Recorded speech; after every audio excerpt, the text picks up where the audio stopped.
Afternoon. Good afternoon, Professor. Hopefully we can kind of do all right even without her. So it's unfortunate that she cannot come, but one can never know. All right. So what we had to do in the first part of the class, we had to focus still on pragmatics and second language acquisition, and we discussed several things the last week. And what you are supposed to do right now is to apply those things to these situations that you see on the screen. So let's look at number one. So the task is read the short exchanges and explain what they mean and how pragmatics is present in them. So it's not just explain what the meaning is, but actually how it relates to pragmatics or any issues that we discussed last week. Okay, so you have 1 minute to kind of just look at two examples and explain what they mean and how they relate to pragmatics.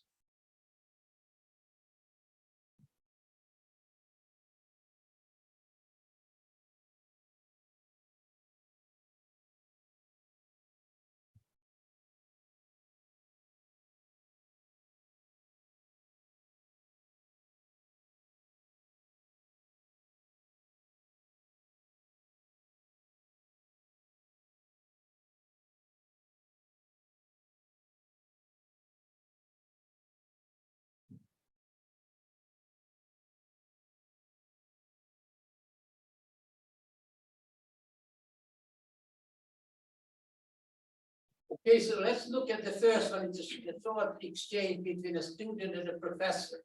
So the student says, "You've given me a C." The professor, "I'm kind." So how do you explain that, and where does pragmatics come in? Ingrid. I think the professor's reply doesn't follow the maxim of being relevant, because it's not a direct answer to that. And he violates this maxim because he tried to imply that you deserve a lower grade than that, so I'm generous. Okay, so the question is, how do you discover the relevance between the two utterances? Because you are right, there is relevance here, but you have to discover the relevance. So how do you discover that? Based on what do you discover this kind of relevance? Based on the intention of the student saying that he's trying to get a reply about why he got the C, and I try to make professor's reply being relevant to that. Yes, so you presuppose as a student that what he said is relevant to her statement. Yes, so that's an important thing. That's a very important part of the cooperative principle. Okay, so that you have to presuppose that the answer that the person gives you is relevant. And from that point, you have to search for where the relevance is. Okay, and do you think the student understood what the professor meant by saying "I'm kind"? I think he can get it, but even though we don't have the following conversation, but I think that. Yeah, of course, because the important thing is here that this kind of relevance can be made up in that kind of context, student and professor. Okay. The next question you connected still with this first one. Do you think that the second language learner, like an intermediate level learner, could kind of make that connection and understand what the professor actually meant? See? Yes. Why?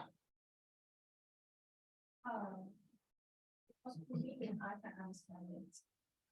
Yeah, of course, you are a good speaker, but you are right. Of course, I think that an intermediate level student also could understand it. Why? Because there is no language specificity here. There is context specificity here. So the context is student and professor. And student and professor, no matter whether you are in China or Germany or France or whatever, you can make that kind of connection. And the only problem can be for a second language learner, the C. Because the system, the rating system may be different in that country than the person must. So this is where, so it's not the relevance, but it's the grade, the C grade, because not everybody knows. Since in many countries, you have not letter grades, but number grades, basically. So if you come from a place, where they never use the letter grade, then the person, the second language learner, may not understand that. And then it is much more difficult to make the relevance. But still, based on kind of word knowledge, you can still make that kind of thing. So the important thing is when you make this relevance thing, you look for relevance. Then you can rely on word knowledge.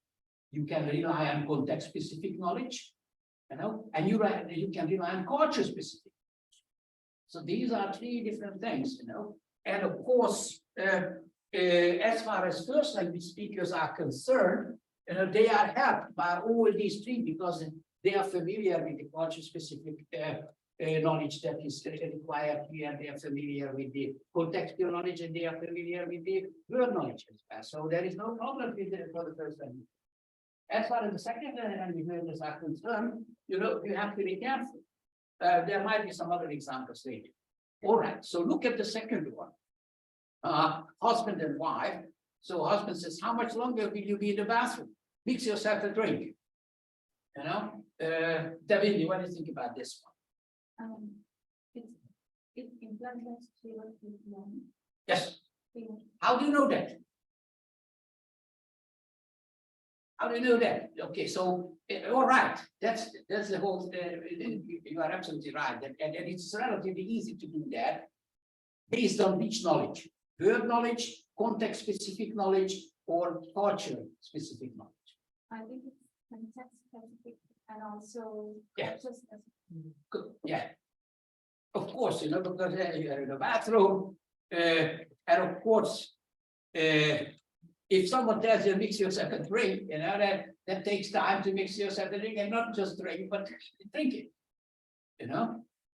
So after all, these three types of knowledge that we rely on when we try to kind of find out how relevant an utterance is to the previous.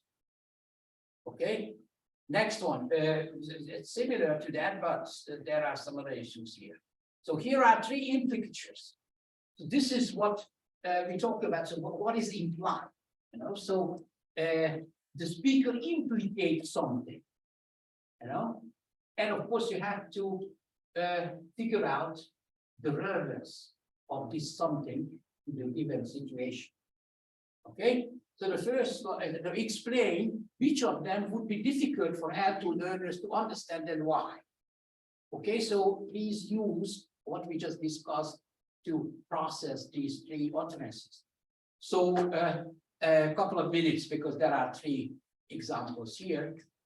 So please look at them, think about that.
Okay, so let's look at the first one.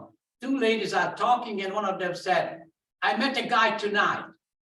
Is the answer, did you meet him again? So, Anke, what do you think?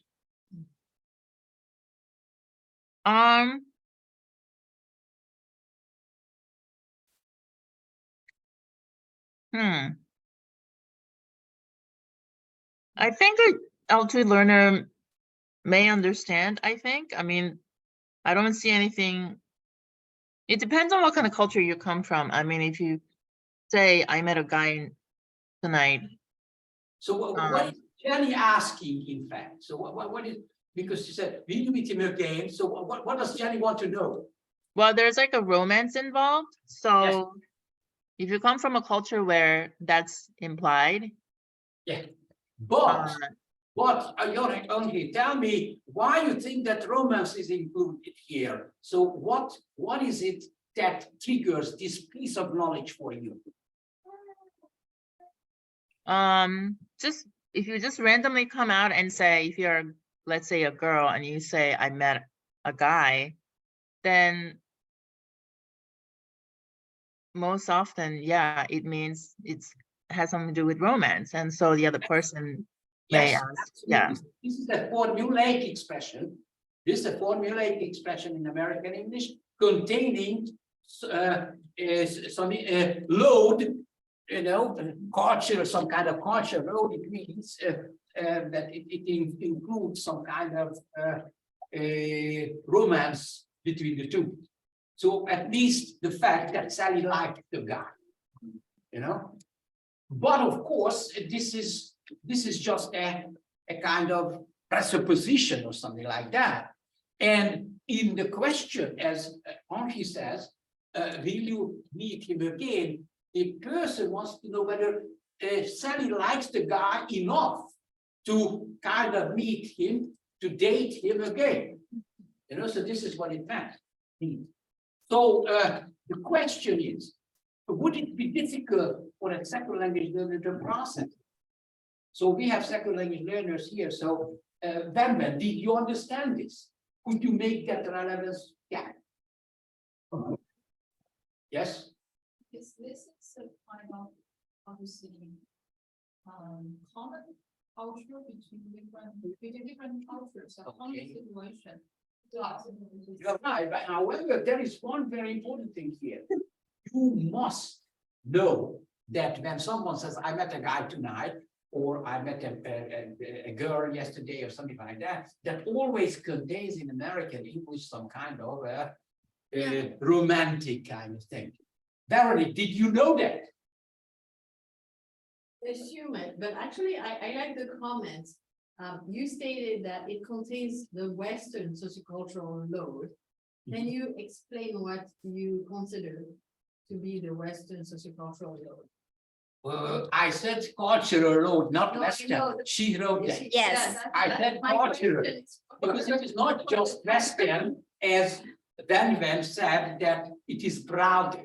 Yeah. So That's it's a not cultural difficult. addition. That's why I'm asking for clarification of that part. Yeah, because in my professors, I feel I have a similar situation, and actually my Indian friend couldn't catch it because from her cultures, it's more like an arranged marriage, and in her culture, it's not normal to have, especially if you come from a lower social background, that you will have the independence to go and date somebody, even go to a movie to see a movie together, or to date a person. So I would, that's why in my mind it's more like Western salient thing. And I don't think Arabic or Muslim culture will have But that thing.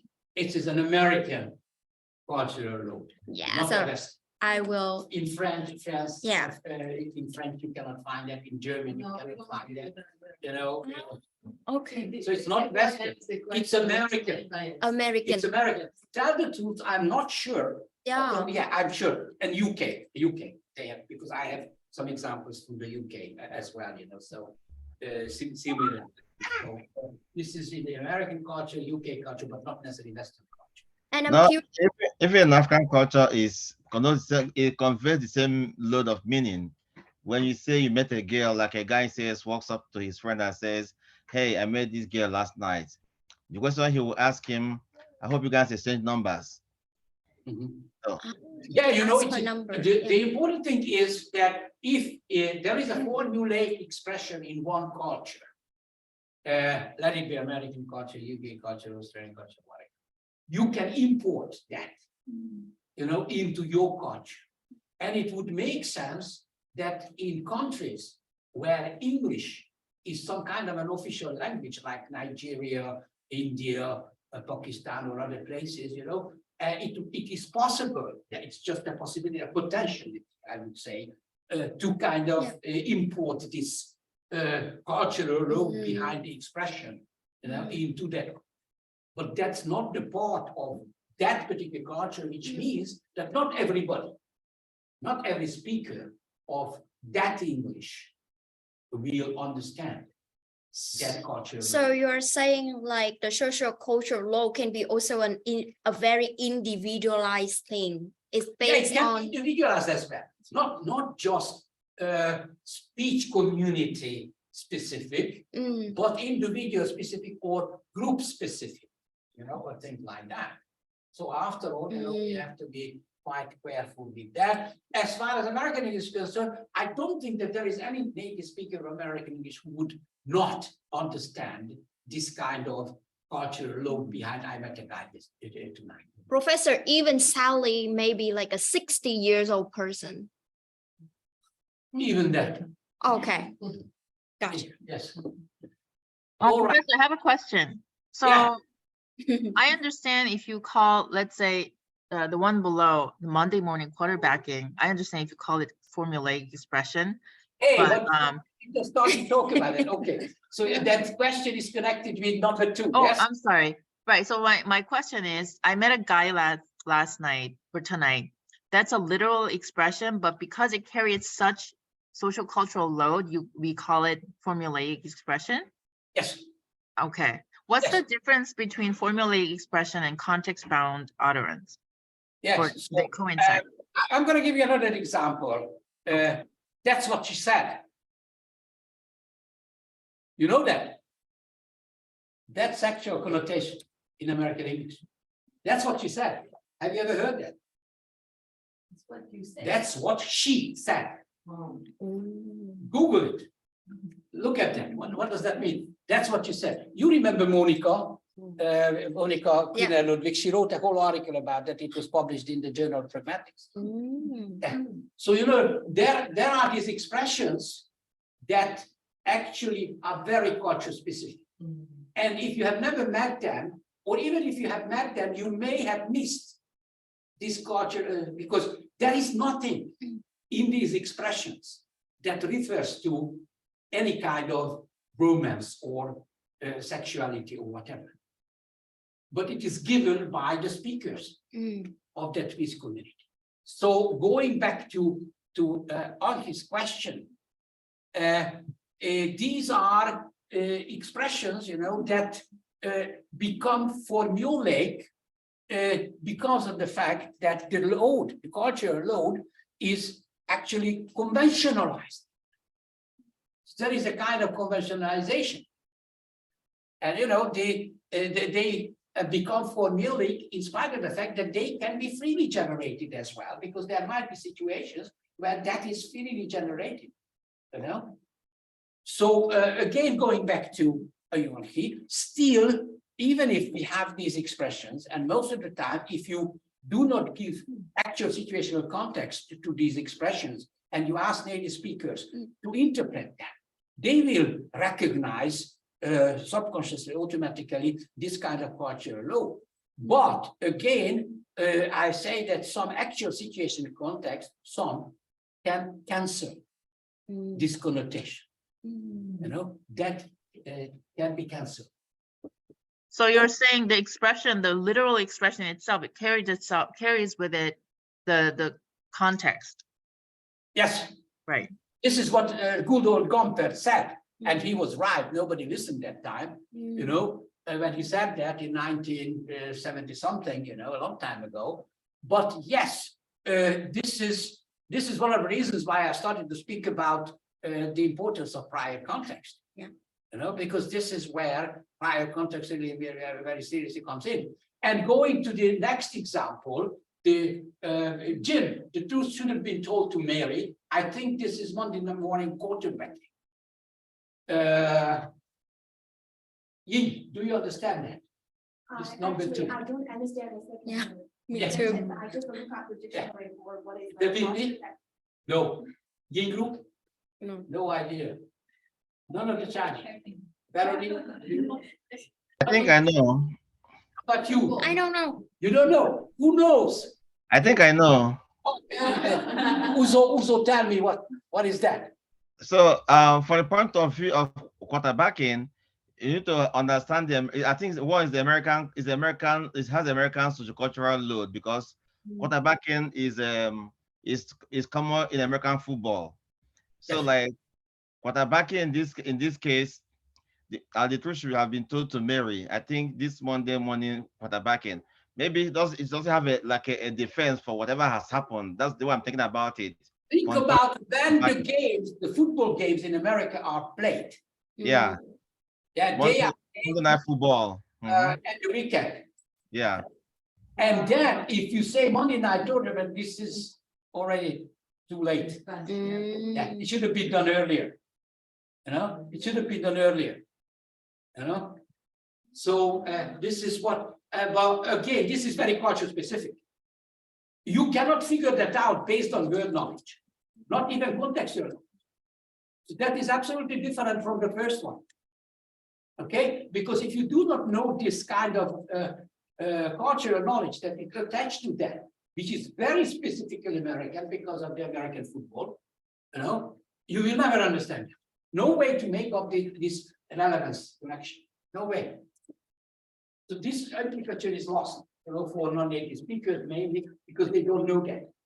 You know, there are 6 non-native speakers here at the Cyber, but you Yeah. didn't know it is either. No. Also knew something about that, you know, it's all right. Based on his prior Yes. context, Exactly. understand. Because he probably watches footballs, you know, and then he can figure that out. Yeah. Yeah. Some kind of connection with the game.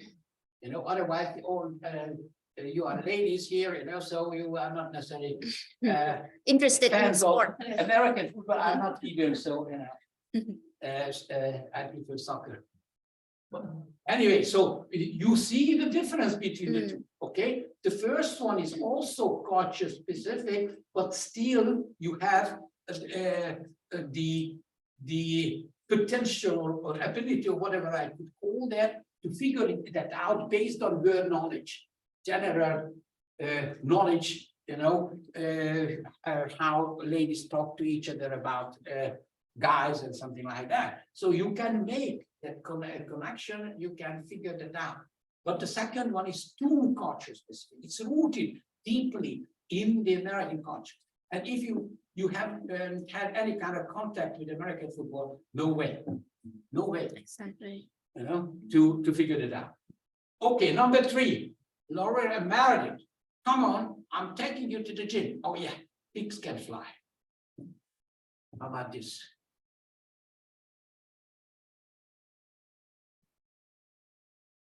Well, either you know the expression or you don't.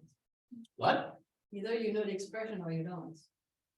Yeah, but you not the expression, the function of the expression. The function of fixed. These are 2 different things. Function of the expression. Because you can, the important thing is not the meaning of the expression, but the function of the expression. To create an expression that actually means something that's impossible. And anything can come up, you know, so you can create that yourself on the spot. You know, so the important thing is the function. So you have to be careful because it is very rarely mentioned in the literature as far as formal language is concerned, that many times it is the function and not necessarily the meaning of the expression, you know, that counts. Because just think about, we had the opposite the other last week, is the Pope Catholic. You know, when something is obvious. So the function is to express something that is obvious. So does the sun come up on the east? You can say that. Mm. It works the same way as it works if the Pope Catholic. Yeah, of course the Pope is Catholic, you know. Yeah, of course, you know, the sun comes in the east and things like this. So you can create that. So you create something on the spot in the given actual situation and context for the function, you know. And it is not actually, how to say it, conventional. Some of them, at least the Pope Catholic, is conventional. But you can substitute that with others. Okay? So conventionalization is another issue. Okay. All right. Next one, please. The number 3. So it's a different issue. So what is the best answer to the underlying question and why? Where is pragmatics here? Okay, so there are 4 answers here to the question. Which is the best and where is pragmatics? 1 minute.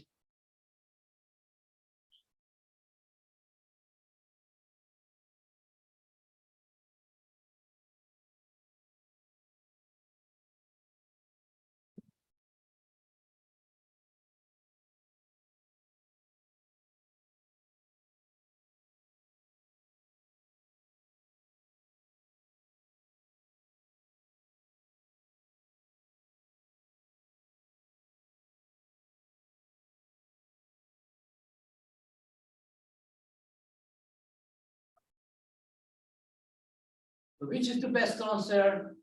Why? And how about pragmatics? How is pragmatics included in these answers?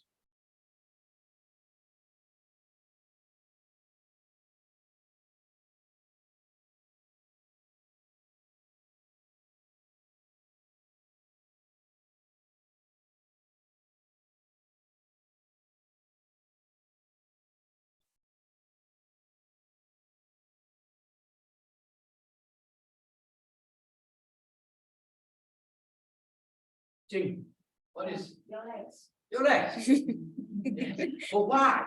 Because this one is the most simple direct answer to the question. Yes, and the most neutral. That's also very important.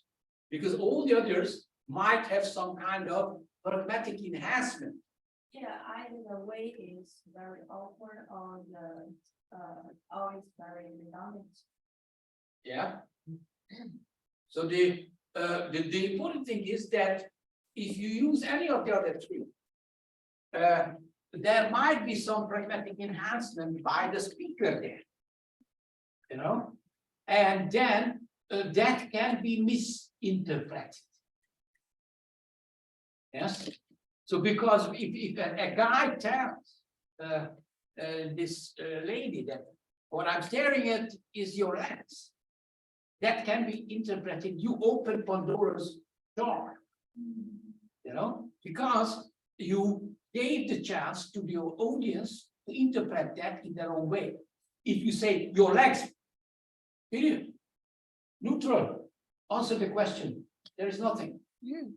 Okay. However, if you add something, more language, or even construction, then that can be already misunderstood. Nowadays, you know, in America, they have this political language all the time. I have a lot of examples, you know, when I listen to these stupid people, you know, and they are using the language in their own way, Yep. you know, and semanticize language. They actually try to kind of deprive the expressions of their pragmatics, you know, so and they misuse that and they put things out there that can be misunderstood and misinterpreted, you know, because of they are not careful creation of utterances. You know, so you have to be careful because the speaker, you know, the important thing is that the speaker can implicate something, but if the speaker implicates something and that it doesn't say directly, like here, then that can be already misunderstood and misinterpreted. Yeah. As far as I can see, that is, what are you staring at is kind of impoliteness, implication, because actually people won't say that, what are you staring at, especially when you communicate face to face. So I think maybe when it's just implicate the impoliteness, one C is the best answer. You are absolutely right. But here is the important thing in communication. The woman implies some kind of, this is some kind of sexual reason why you are looking at my legs. However, if you say your legs, that is cancelled. Yeah, maybe I feel like if you That's- say your legs, it's giving me like there's something like a mark on your Yeah. legs, or maybe why you hurt your leg or something. So Yes, so you want to cancel any kind of pragmatic enrichment. yeah. If you do not want, of course, if you want to have a funny conversation with the lady, then you play with words or whatever, but that's another thing. The important thing for us is that how you can kind of cancel all kinds of misleading connotations and not to be understood, so that's the simplify language and then the directly answer to things, that are asked about. Professor, so is there any definition of the definition of the phenomenon called pragmatic enhancement? And Yes. is that different Yes. from pragmatic Yeah, of enrichment? course, because pragmatic enhancement is something that the speaker does. Speaker, only the speaker. That's the Okay, speaker. I see. The hearer infers. That's an inference. Mm, But the speaker can enhance the utterance with some kind of pragmatic features. mm. But you do that deliberately. So you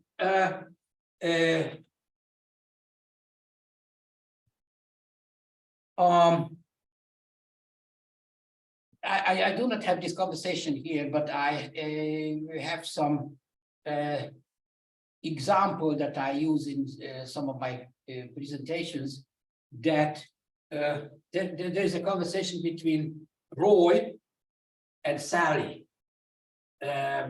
People may have heard that in my classes or presentations or whatever. And there is this interesting example when husband and wife are talking. And the husband asks, he sees that there is something with the lady, and the husband asked it, are you all right, Sally? And Sally says, I'm fine, hello, Roy. I am fine, Roy. That's the name of the guy. And the answer of the man is, I would have believed you if you hadn't said Roy. Okay, so that's the example. The important thing is that if you ask, are you all right? And you say, I'm fine, that's formula. No problem. There is no interpretation problem here. Everybody will understand. But if you break up the formulation and you add something like Roy, the name of the guy, that's an indication that there is something. That's a pragmatic enhancement. I see. And that's different from pragmatic enrichment. Well, sometimes they are synonyms. Yes. But the only difference between them is when you say in pragmatic enhancement, then it usually differs to the speaker. Yeah. As far as the other one is concerned, the enrichment is both speaker and hearer. Yeah. Probably everybody here has seen Pulp Fiction, which is a very famous American film, where John Travolta and Uma, yes, she is the main character there, and this is a conversation from that film. The question is, why is the short exchange perfect from a Gricean perspective?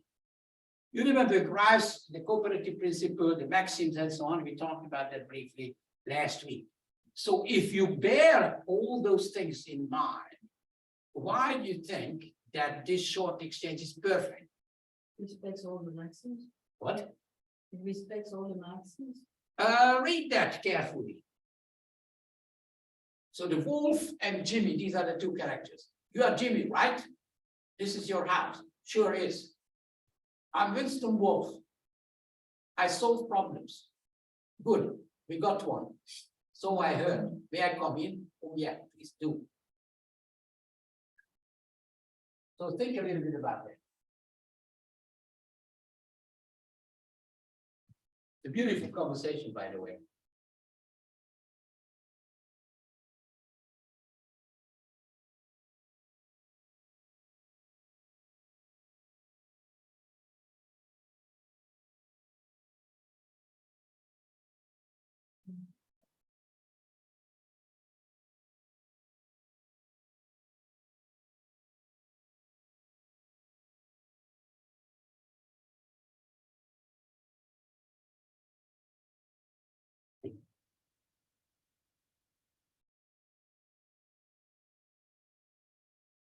Okay, Veronique, go. You tell us what you think. Is it avoiding all ambiguity? Yeah, very good. Yeah. All ambiguity is avoided. Yeah. There is one thing there, which is a little bit different. I solve problems, Yeah. you know, and then good, we got one. So if you remember the film, you know, they were the problem solvers, and they were killing people. So you know, and even that one is very clear. So there is no way to misunderstand. So when they say I solve problems, you know, right away the person Jimmy was waiting for the guy, you know. So he knew that he was a fixer. But even in this particular case, everything is clear. So the cooperation is 100% okay. There is no way to misunderstand. Okay. So that's why we can say that as far as the grassroots perspective is concerned, you know, this is a very good example of the cooperative principle, because you do not break the maxims at all. You just straight directly answer. No implicature, you know, except this, I solve problems. Good. But even that is not a difficult implicature, given the fact that Jimmy was waiting for the fixer. Okay, if you know the background knowledge. So it needed some background knowledge, but otherwise it's okay. All right, number 5, we have one more. Yeah, I think. Yes. So we briefly talked about conventional implicatures and conversation implicatures.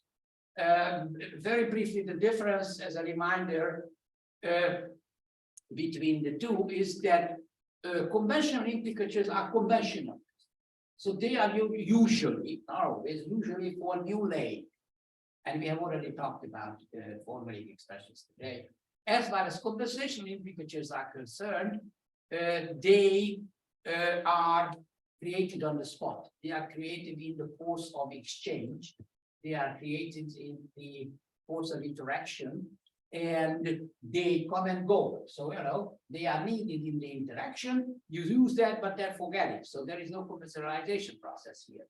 But of course, just remember there is the pro-Catholic example or duplex pigs fly example, where actually there is a potential to make those expressions for new lay, historically, diachronically, you know, not necessarily synchronically. So the question is, because we use the same, I mean, not necessarily the same, but you know, the question is which is conventional and which is conversation. The first one is, will Sally be at the meeting? Her car broke down. Second one, what shall we do now? The ball is on your court. So which is which? 1 minute.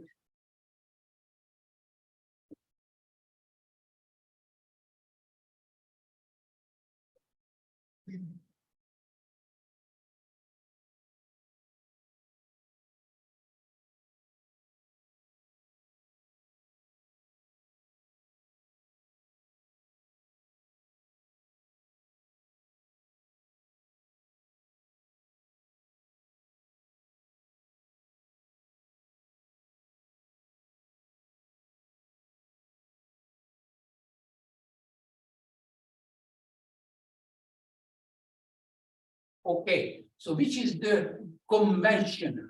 Which is the conventional? What? Second, the ball is on your court. Yes, that's a formulaic expression. It's very clear what it means. Of course, again, if they are asked whether a second language learner will understand it or not, the answer is only if the person has already met that expression. Because otherwise, when you ask, what shall we do now? And you start to talk about ball and court, you cannot make the relevance.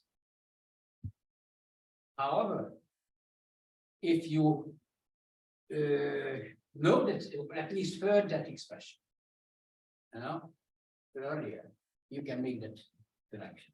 Otherwise, no. So one of the things in one of my articles, I talked about the fact that it's so unfair when second language learners are tested on target language implicatures. So unfair. And there are still articles, quite a number of them, that do that. That they test second language learners on conversational and conventional implicatures. As far as conversational implications are concerned, it's okay. But conventional implications, you cannot be sure. A Monday night go quarterbacking, just think about that. Or think about this ball on your court, So that is again language specific.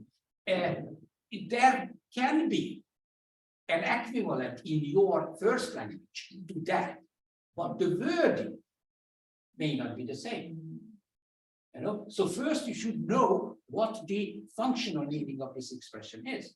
And if you know the function, then you can make a connection between your language and this expression. And then you can tell us whether your language has something similar, but otherwise, no.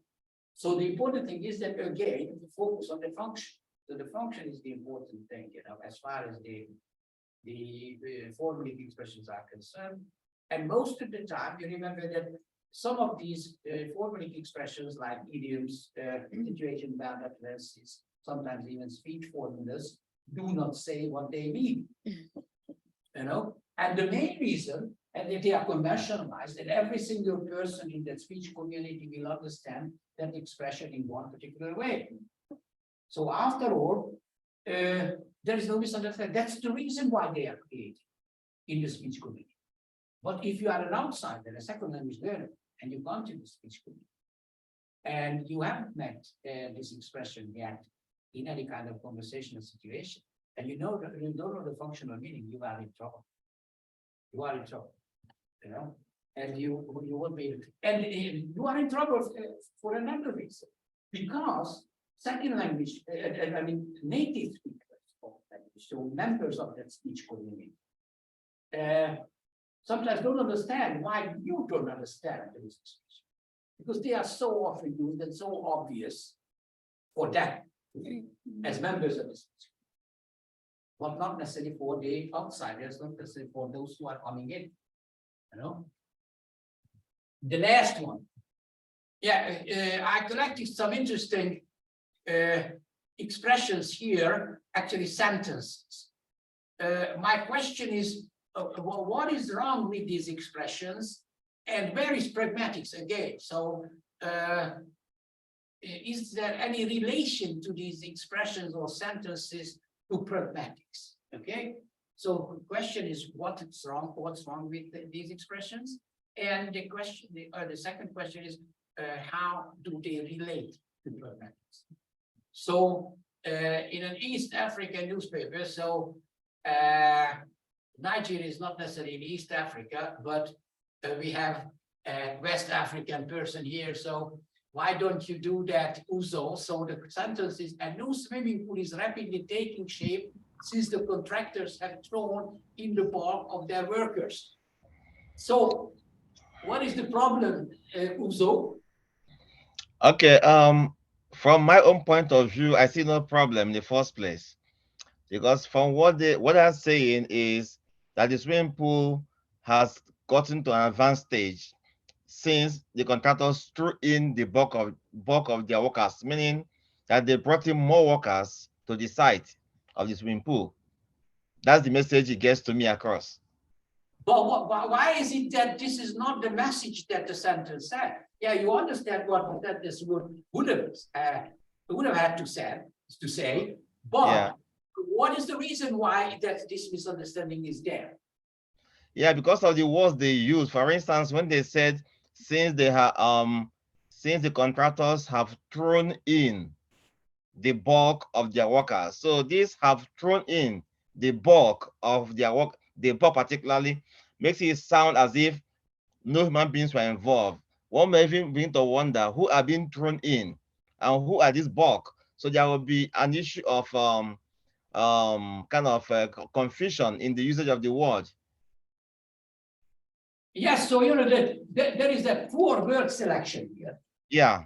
So Poor what's word- yeah, there'll be confusion. Yeah. So if you look at, depending on who is interpreting it, but for those who have been used to such kind of words, like they say they threw in more workers into the site, people will make meaning out of that so easily. But maybe an European reading the paper might be confused, or an American reading the paper might be confused. Who are this bulk of people who have been thrown into a site? Are So they you know, like, yeah, problem for second. Thank you. So here is a basic problem for second language learners. You know, they want to sound native-like occasionally, and they select words that carry some metaphorical meaning, some figurative meaning. But as far as preferred ways of saying things and preferred ways of organizing thoughts are concerned, they are poorly organized. They are poorly organized here, and of course they may absolutely carry some message that they didn't want to express. The good thing with this type of sentences is that usually people can figure out what was supposed to have said, to have been said. Is there any pragmatic? Is there any relation to these sentences to pragmatics?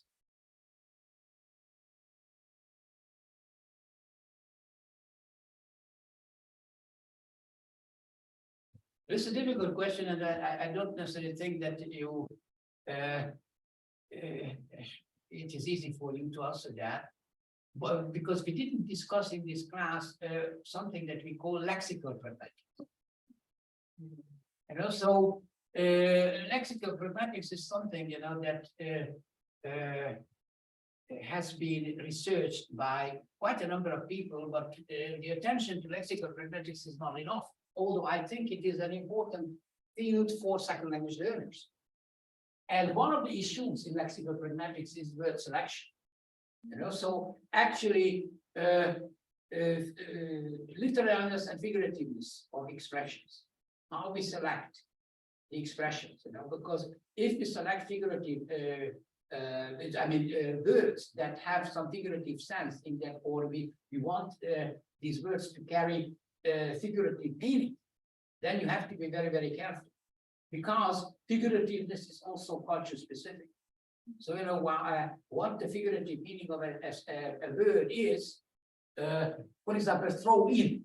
Throw in American English, it has a metaphorical meaning, it has a figurative meaning.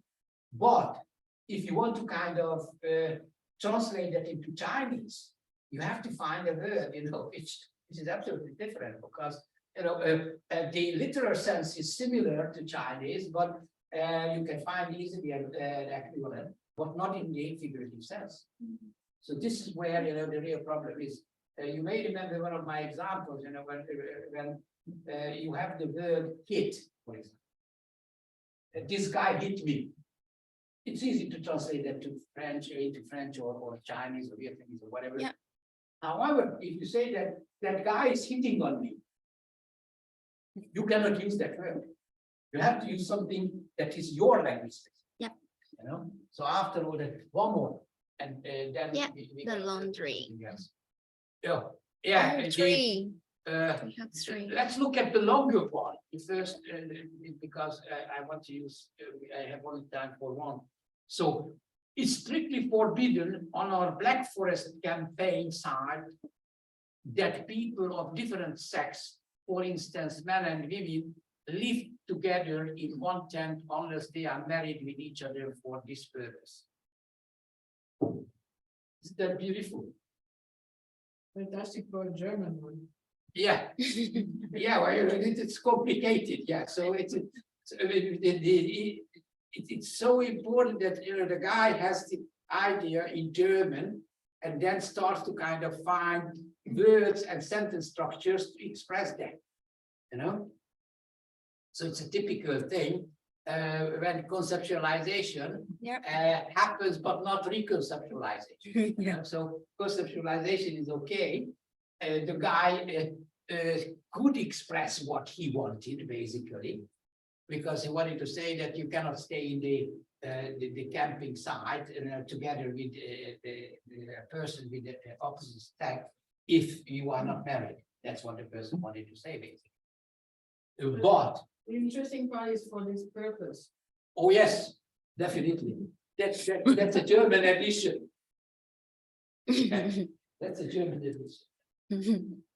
All right, so as you see, this what we have here, a little bit, I don't necessarily have time to talk about that very much, but this is what we call the lexical pragmatics, where we look at the figurativity, metaphoricity of expressions, and how they relate to cultural notes, in the target language. All right. Yeah, I just want to comment that it's actually through these exercises, it shows the evidence that what second language learners are struggling with is actually a pragmatic issues and not necessarily the semantic issues. Yeah, that's the very reason why I think nowadays pragmatics is becoming very, very important in language teaching. So there are a lot of articles, there are a lot of scholars who focus on this kind of research.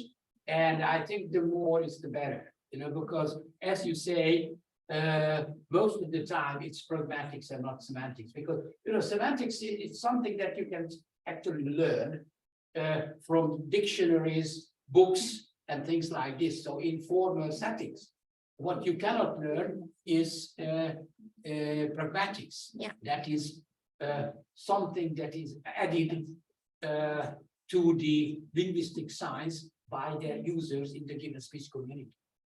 And this is, and there is a problem here for language teaching, because sometimes people argue, and there is some actually truth in that if we have intercultural communication, so you communicate with people whose first language is not English, and you rely on pragmatic features of the target, you cannot be sure that you will understand, because you do not share this common ground with especially unknown persons who you get into contact with when you have intercultural interaction. So that's why people argue that, okay, if I get into intercultural interactions, well, most of the time I don't need target language pragmatics at all. Why should I study pragmatics? It's a mistake. Yeah, because you learn target language pragmatics to understand actually the potential of your target language. You will never ever understand how that is used, if you do not delve into the pragmatic loads that are attached to the lexical science in that particular language. It will be like, you remember at the beginning of the 20th century, the Esperanto language, Esperanto.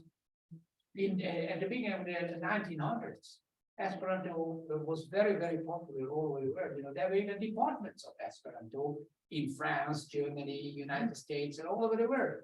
Because when people thought that this is the language that will help us, as a lingua franca all over the world, everybody will learn Esperanto and then we can communicate. And then later they did, oh God, this language has no soul, no heart and soul, no pragmatics, no cultural law, nothing. These are just expressions, So you cannot communicate. Human communication is not about that. The same thing, we have been talking about this jet point. you know, Jen, what last time, you know, previously, you know, it excites people, including myself, you know, from a pragmatic perspective, I told you that. But this is also something that we have to pay attention to, because the question is, where is pragmatics? Isn't that something like Esperanto was? So we get into that. I don't think so. So that's because in Esperanto we didn't work with that huge data that we work with in chatbots. And also we have to be careful because there is some resemblance there. But I think, you know, there is much more pragmatics included in a new type of pragmatics included in chatbots than in Esperanto was. Although in Esperanto, people made very strong efforts to create even literature in Esperanto. So there are actually poetry. There is poetry in Esperanto. There are books in Esperanto, you know, and still it didn't work. Of course, as I say, chatbots are different. All right, guys, so we have to kind of stop here, and we go to the material that we have covered today. And this is about teaching methods, teaching methodology. Of course, the question is, why the hell do we want to kind of know what was the teaching method like 200 years ago, or even 50 years ago, something like that? So why on earth do we have to talk about it? If you read the chapter, you might be able to answer this question. So what do you think? Why do we need that? You know, I could kind of say that, well, you know, it's not necessarily needed, so I shouldn't kind of look at that. It's just waste of time. But I don't think so. But why do I not think so? Or do you really need me? Or do you think that, well, that's just a waste of time?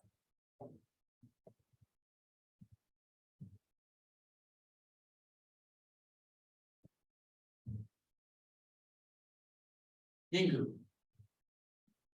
I think it's a wisdom because over this chapter, I know the history of how the teaching instruction developed. And to be honest, even though some of them was filled out in the goal, but I think we still use it to some extent, you know, very easily. But they all have pros and cons. So we can just take the advantage of each of them and we try to develop the better one.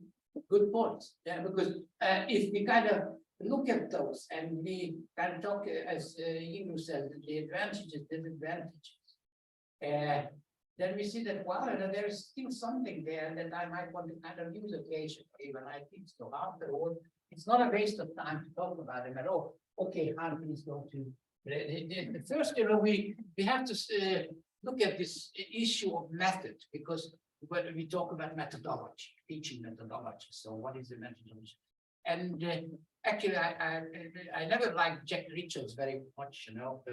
I had a problem with one of the pubs in Australia. But this statement is really good. They argue that method comprises approach, the theory of language and language learning, design, the content of instruction, learner and teacher roles, material types and functions, and procedure, the actual use of techniques and practice. Yes, that's a good definition. These are the three things. You know, when we talk about methodology, we talk about that it should have some kind of guidance. It is good also for you when you write a research paper or a doctoral thesis or something like that. Think that way, you know, that as far as the methodology of your work is concerned, you have to have some kind of theoretical frame, and we have to have design and procedure. Just one thing, because the theoretical frame, everybody thinks that in order for me to kind of write a study or write a doctoral thesis, what do we have to have a theoretical frame? That some other people have already worked out or presented, or it's out there, and I can use that for my. You do that only if you find a theory that really helps. Otherwise, you have to create your own frame. Even if it is not necessarily the best one and not necessarily well developed or something like that, you know. But still, you need to kind of think about it somehow. That okay, does this theory perhaps need to kind of analyze something? Because many times I read works, you know, when there is a theoretical framework, and then the student or the writer or the author just forgets about it, and then you know, there is nothing else in the study about that. Because yes, there is no relevance. If there is a relevance, you find something that really helps you to explain things, you know, then you do that, you use them. Otherwise, you know, you say that I'm gonna have to send create categories for myself, or have to kind of create some kind of frame for myself, because you know, there is not a single theory that really fits into what I'm trying to do. Of course, you can take bits and pieces from other theories, you know, when you create your own. There is nothing wrong with that. But my point is that if you haven't found a theory that really helps you with your work, don't look for another one. Of course, you know, if you read more, the more literature you read, the more the chance is that you find something that fits your needs. Okay, next one, please. So we already answered that basically, so go to the next one. Because as you see, even in the Latin and Greek period, there was already some kind of language teaching. And I want to highlight something because I talk about that all the time, that no matter what kind of language teaching we discuss, general language teaching, business language teaching, health workers language teaching, or anything like that, vocabulary is the key. Vocabulary should be in the center. It's not the structure. It's vocabulary. Because you know, if you know the structures, you cannot do anything without words and expressions. So first you have to start with the vocabulary, and when you know words, these words will require certain structures. So it's much easier to come up with structures, even if you don't know the structures. You know, like you remember my examples in exercise 6 right now. We just looked at the German example. So those guys definitely had words, and those words require particular structures, and they use particular structures. So the meaning was there, but the organization of the whole thing was not native right. But my point is that if you know the words, you can come up with some structures that make sense, but not the other way around. You know, this is an interesting thing because it's much different from what we actually think about grammar now. But there were several attempts, even in the 19th century, 20th century, even earlier in the 16th century, to create some grammar book of English or other languages, not just English language. German had also a grammar book like from the 16th century. So here is this conversation that is quoted in the book, and the question and answer period goes like this: what is grammar? Grammar is the art of using words properly. Of how many parts does grammar consist? Of course, you know, this is Old English, so the 18th century, 19th century. Of 4, orthography, etymology, syntax, and prosody. What is orthography? Orthography is the art of combining letters into syllables and syllables into words. My point is that look at this. So right now, when we discuss grammar, we say that there is phonology, morphology, syntax, semantics, and pragmatics. These are the 5 fields of basically the grammar of any language that we talk about. So phonology, morphology, syntax, semantics, and pragmatics. At that time, orthography was the number 1. Etymology is the history of expressions and words. Syntax, we know that, and prosody. Also, prosody was very important, but it is not just in linguistic science, but you know, exolinguistic factors as well. And that's for sure that, you know, prosody is something that is not just the expressions, but gestures, intonation, and several other things. Okay, so even that time they already paid attention to the use of the language, because that is connected, present is mainly connected with how the language is used. Okay, please go to the next one. The first one is the grammar translation method. Jan Comenius, the Czech educator, argued that no language be learned from a grammar, but from suitable authors. So actually, he was the first one who talked about the importance of vernacular oral language in education, because earlier everything was based on written language. So language learning happened through written language, basically, and he was the first one who actually talked about the fact that we have to pay attention to oral language production. You know, that time in the 17th, 18th century, we didn't even have the word utterance, you know, or we had the word utterance, but not in the sense that we used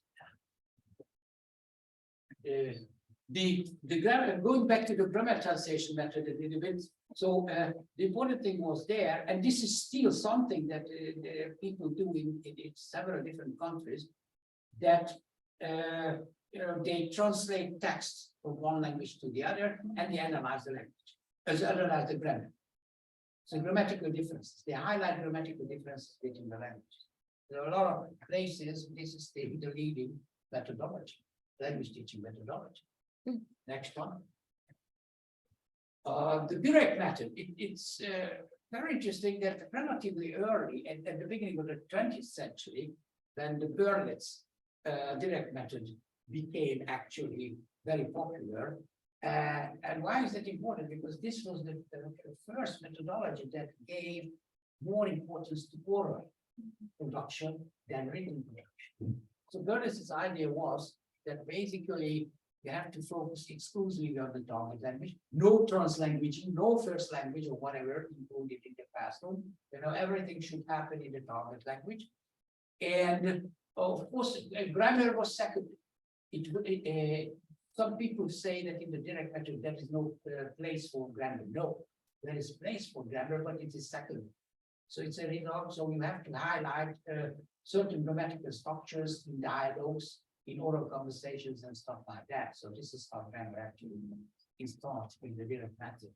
And there was important emphasis put on vocabulary and exercises that are connected with vocabulary development. Yes, next one, please.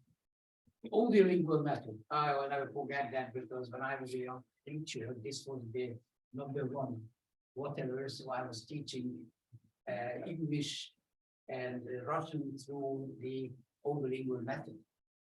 Yes, and that was a stupid thing, but you know, we had to do that because that was the requirement.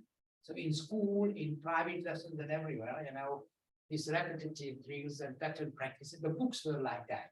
So whatever books you use, you know, you have the story, and then, you know, there was the audio to that, you know, it was dark in the room, and, you know, you had the slides and the text connected with that slide, and you listen to that, and you memorize those chunks, and you were asked by the teacher to repeat what the native speaker said, you know, and if you didn't pronounce something properly, you had to kind of work on that. There were language labs where you could kind of sit and listen to the native speaker all the time and try to repeat the right pronunciation or right sentence structure.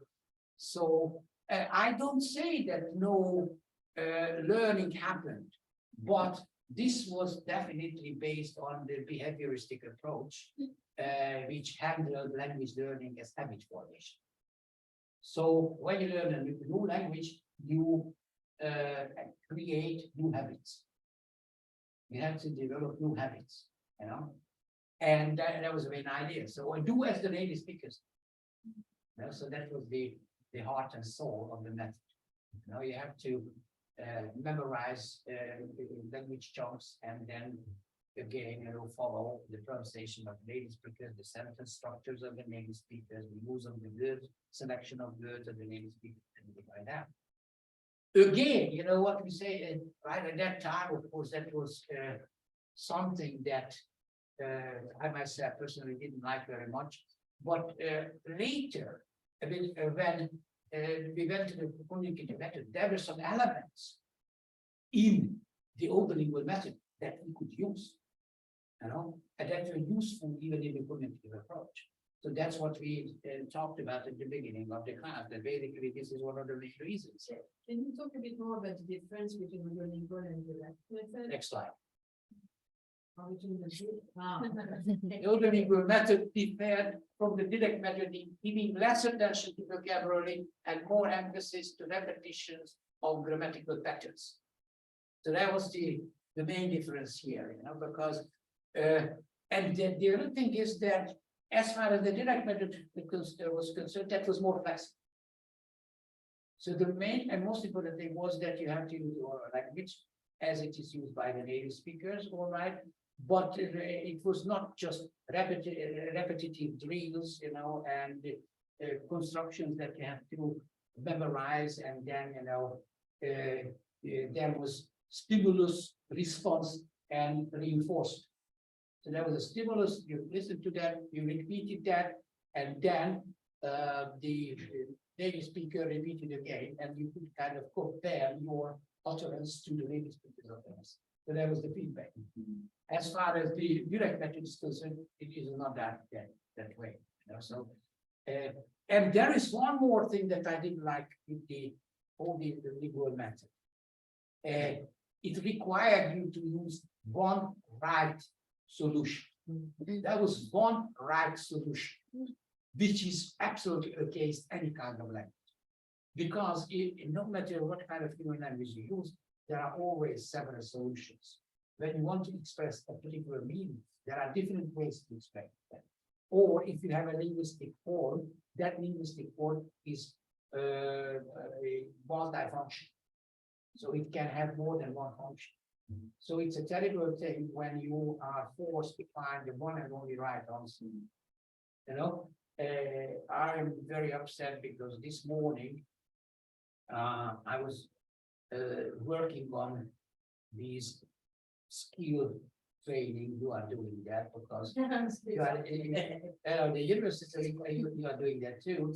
So the university requires you to do 12, I think, for 12 or 14. Well, stupid. It took me like 6 hours in total, professor, all to cover all the courses. Yeah. But what I did, I just let it go there, and I was doing something else, and then I went to the tests. And the tests were the multiple choice tests, and they wanted me to find the one and only right answer. Don't think differently, think the way as that guy who created this. The HR. Yes. HR, yeah. Okay, so there is no way for thinking there. There is no opportunity. Okay, you have to do what the guy says, and that's the one and only right answer. And here is the real problem. That was the real problem with the older lingual method. Because basically the multiple choice test that you still have in America, and which is still very, very popular, actually restricts your language skills. Because it always wants you to find. Of course, you can make a multiple choice test more interesting when you give an opportunity for the student to select not one answer, but 2 or 3 answers, Or, for example, when I was teaching, I always gave the chance to my students to modify certain things in their answer. So I didn't want them to kind of, like, for example, where there was this task with the older lingual method when you got a text, and there were several places empty there. So based on the context, you had to reconstruct the one and only word that fit into the context. That was a terrible thing because again, you were actually forced by the exercise to use one right answer. But again, that you can make more flexible, that you can say to the student that, okay, here's this text, there are missing parts there, please reconstruct that. But if you don't find a word or something that fits into that, rewrite the sentence, but keep the content. Okay, so keep the content. You can rewrite the sentence, but keep the content of the text. And then that is already much more creative than just to expect the student to kind of. There was, so in the audio lingual method, there was a bit more translation. No, actually, no. There was no translation there whatsoever. In the only lingual method, you know, what was there, this repetitive drill. So you were watching the story, for example, you know, on slides, and there was a text that was sent through the audio, you know, so there were two people talking there, and you listen to that talk. So the slides were, of course, not moving, but you could see them, you know, in their dress and in the street or wherever in the bus, talking to each other, and you listen to the talk, actually, that they may have been producing. And then you were asked to repeat what they said. Because this is how I learned German. They made me memorize the entire conversations. Like I was trying to figure out if it was a direct method or audiolingual. I think it was audiolingual. Yeah. All right, and one was such a period. That was a hell of a interesting thing. It was another this Bulgarian guy, and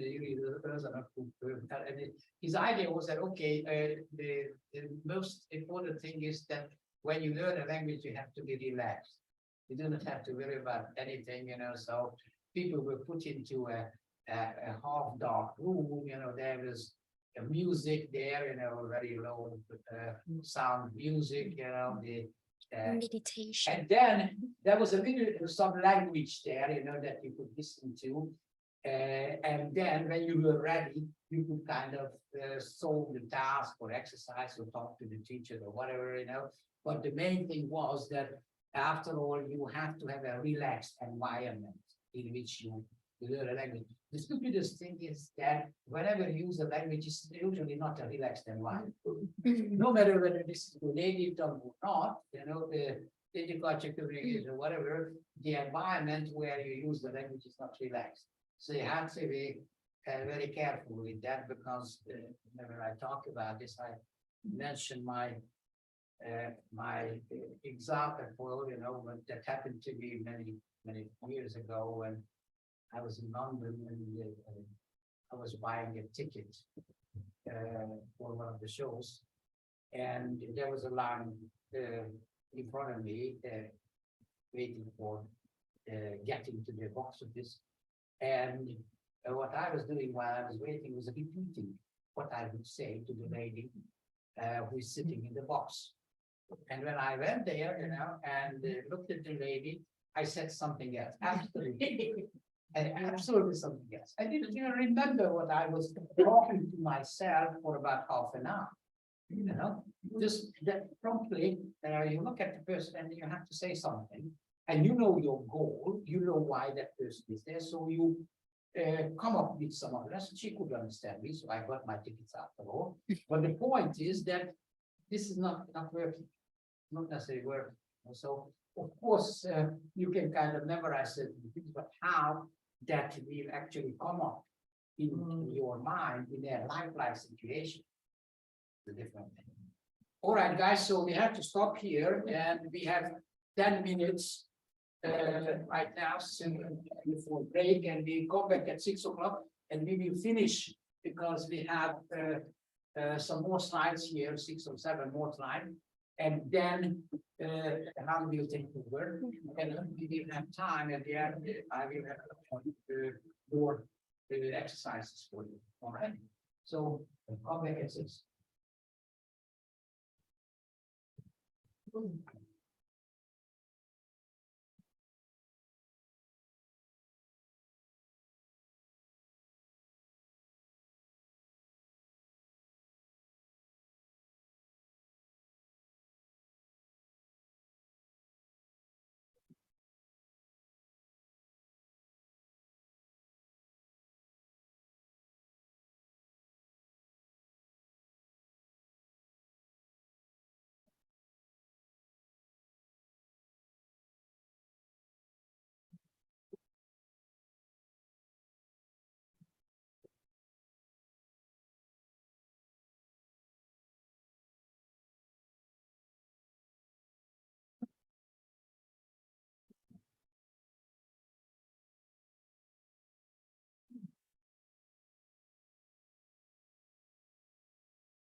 So how things are going in the College of Arts and Science? How are things going anywhere in the university? Yeah, I mean. This is crazy sometimes. More and more pressure. Less and less means. Most of the time, I think that the university is not what it was several years ago, many years. It's absolutely. Has not what?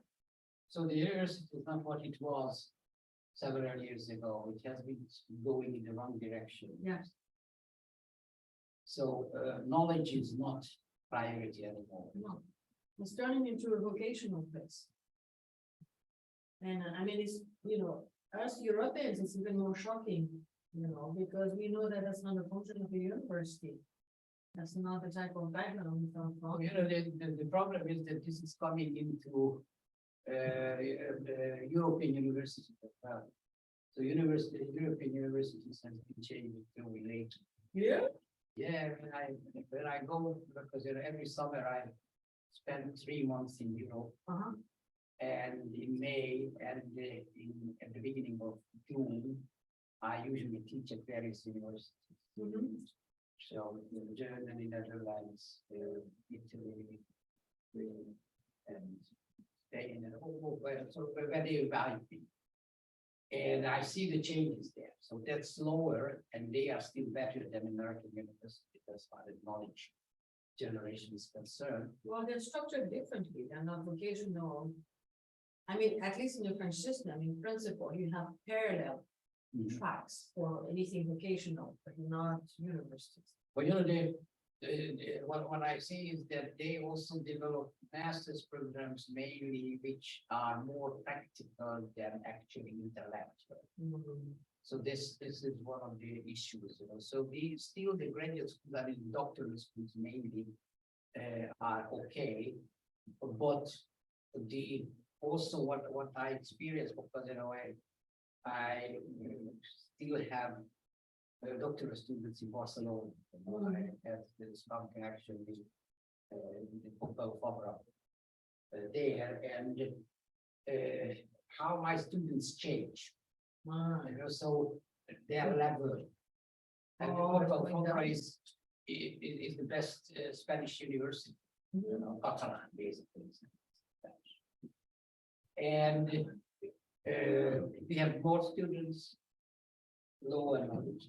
We're finding it, huh? Yeah, no, this is different right now. I say that it's a slower process, not necessarily what is happening here. And it's at the master's level. So the master's level is becoming very, very practical. In most places. This was a critic to the French system.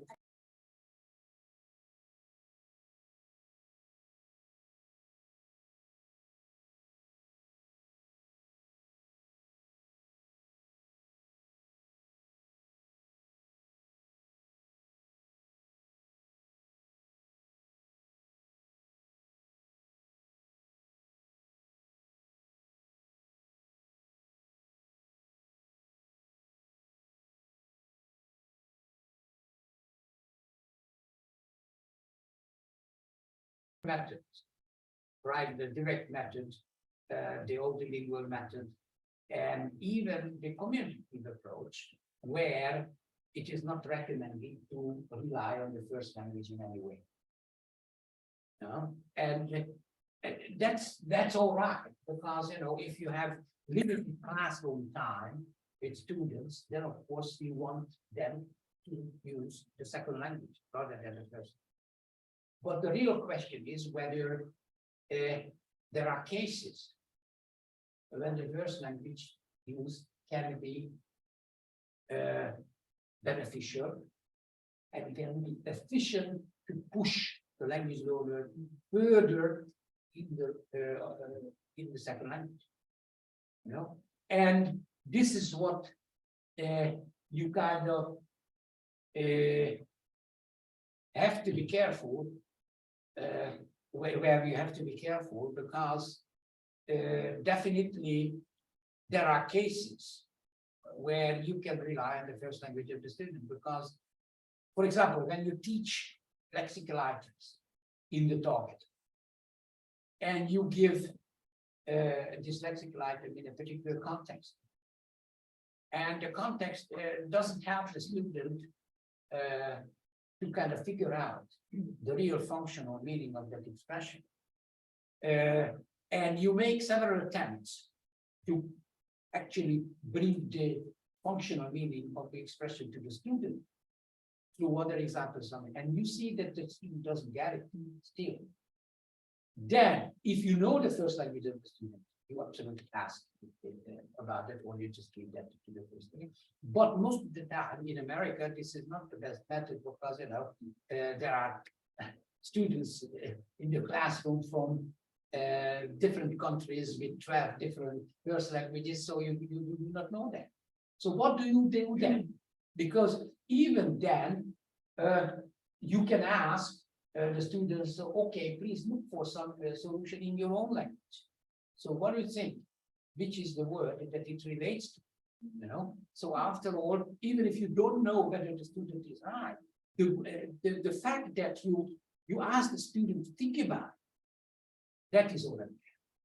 Because even if the student tells you that this is the expression in Vietnamese or whatever the first language of the student is, you don't know whether the student is right, but you did something good. You ask the student to think about it in his first language, And that can bring that closer to the right solution. You know? So that is just one example, you know, where we actually can argue that the first language is useful. Of course, right now, as far as translanguaging is concerned, that's quite very popular nowadays. You know that people who were in my class discussed it several times, so I don't want to go there. But the important thing is that we do not want to overdo it. Yes, so the critical thing is to find the best ways where actually the reliance of the first language can be effective. That should be the main. Okay, I think we have some questions here. Let me see how we stand.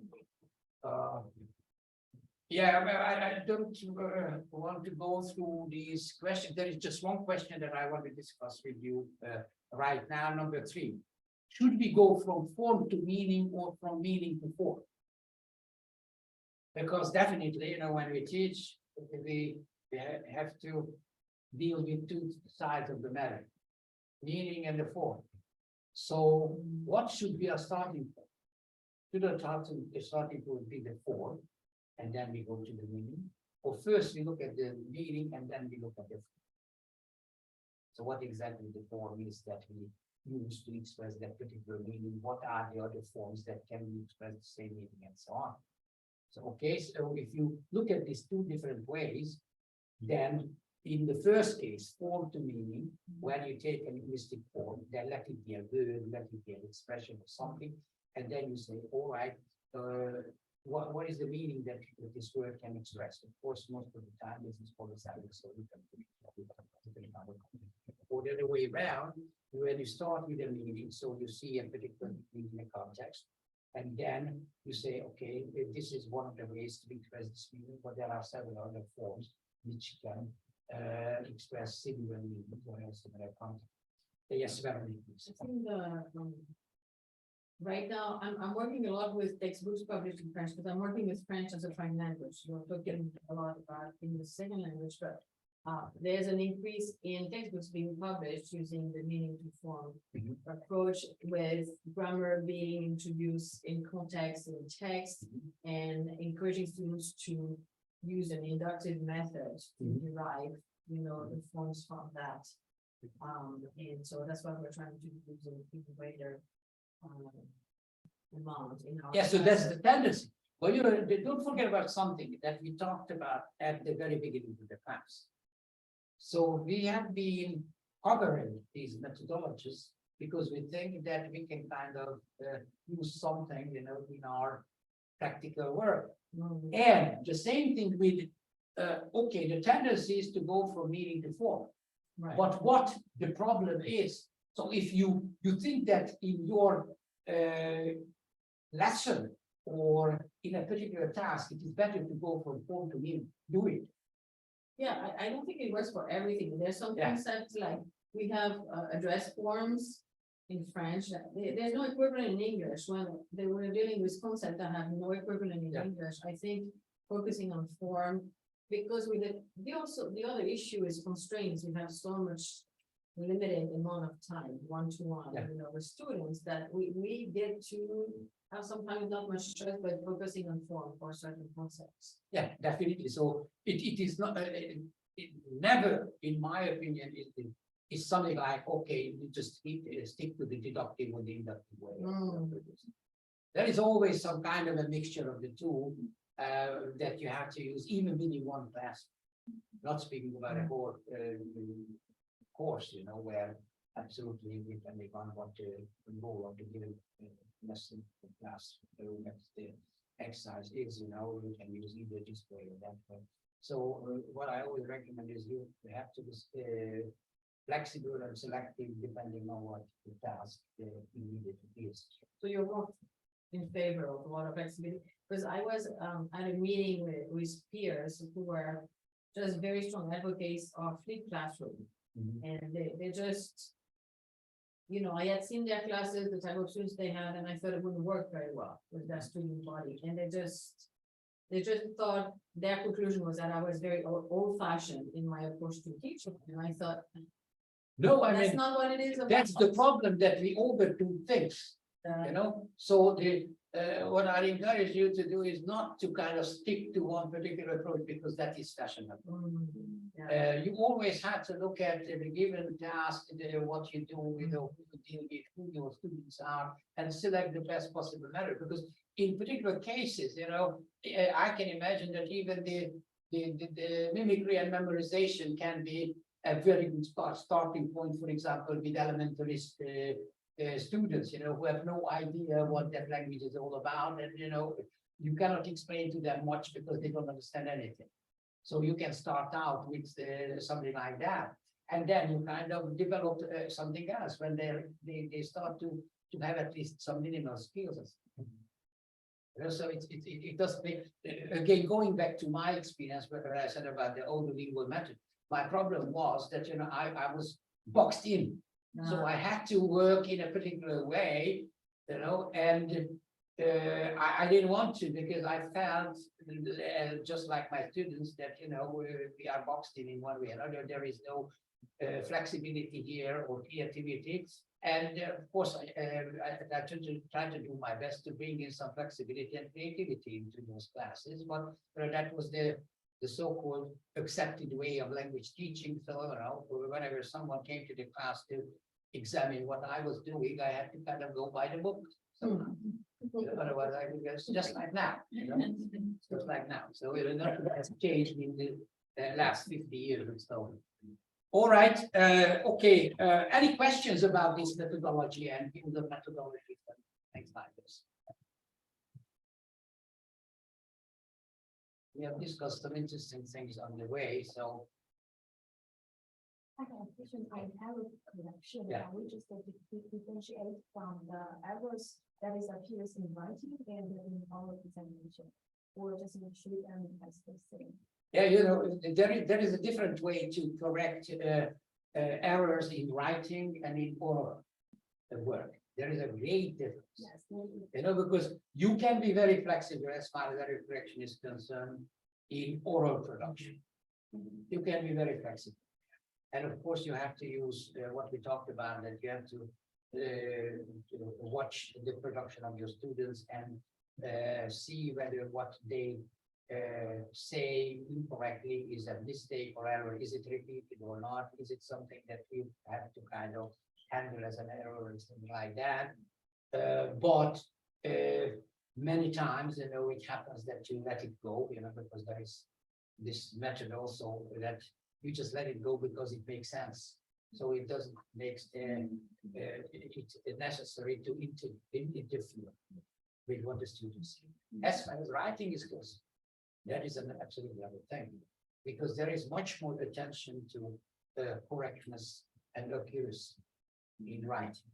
Because if you give writing tasks to the students, most of the time, it is not just about the content of what they write about, but actual correct English writing. So you want them to produce correct English sentences, learn what the preferred ways of organizing points are in that particular language. So, you know, in writing, you pay much more attention to sentence structure, use of lexical items, and so on. So it is not, the primary goal is not just to understand what the student wants to say, but also to give some feedback to the student how that could be corrected. So the best practice, let's take it to leave it. The best practice as far as writing is concerned, when you actually make two different things. One of them is that check the understandability of what the student produces. This is one level of assessment, how much it is understood. And the second level is the correctness. You know, so you demonstrate to the students that this is understandable, this is not understandable. You know, and as far as the second level is concerned, you go to this is correct and this is it. Okay, and then the student sees that it is not just that everything that I did was wrong, but actually there are a lot of thoughts in my production which are understandable, but maybe not correctly formulated. You know, So that is what I recommend for correction in writing. Because it's also not necessarily just good that you look at for correct sentences only, and whatever is incorrect, you just underline, and the students look at it hard, I mean, I don't know how to use this regularly. But if you have this two-level assessment and you first focus on the understandability, the comprehensibility of the text, and strictly correct only based on that, and so okay, this makes sense, it doesn't make sense, this is the problem here, that is the problem here, and then you go to the correctness part, which is a separate for the same text, correct it twice. First, check for understandability, and the second for correctness. That's a gate. All right, guys, so I finish here, and I ask Hannah to kind of give you a summary of the article that assigned for today. So we're going to talk about that, and if we still have time after the conversation, the presentation, then we're going to go and do some more practical exercises. Okay. Yeah. So Hannah, please take over. Sure.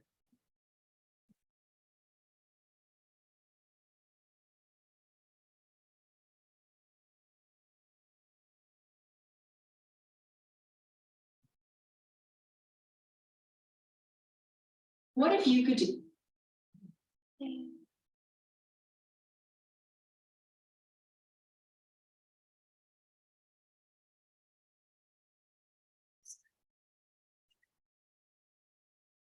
This one.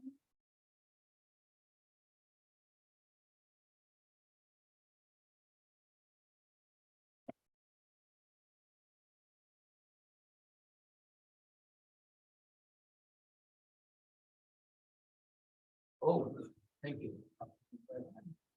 So I want to start this presentation as a continuation of what we are talking about. So from listening to the conversation that we all have in the class right now, I can foresee that we can have, as a teachers, we have the choice to go from the approach from form to meaning, and or go from meaning to form. So it's like a continuum with form on the one hand and then meaning on the other hand, and you are in the middle to decide how much form is necessary and how much meaning or fluency focus can be, especially in teaching speaking, like oral skill for the student.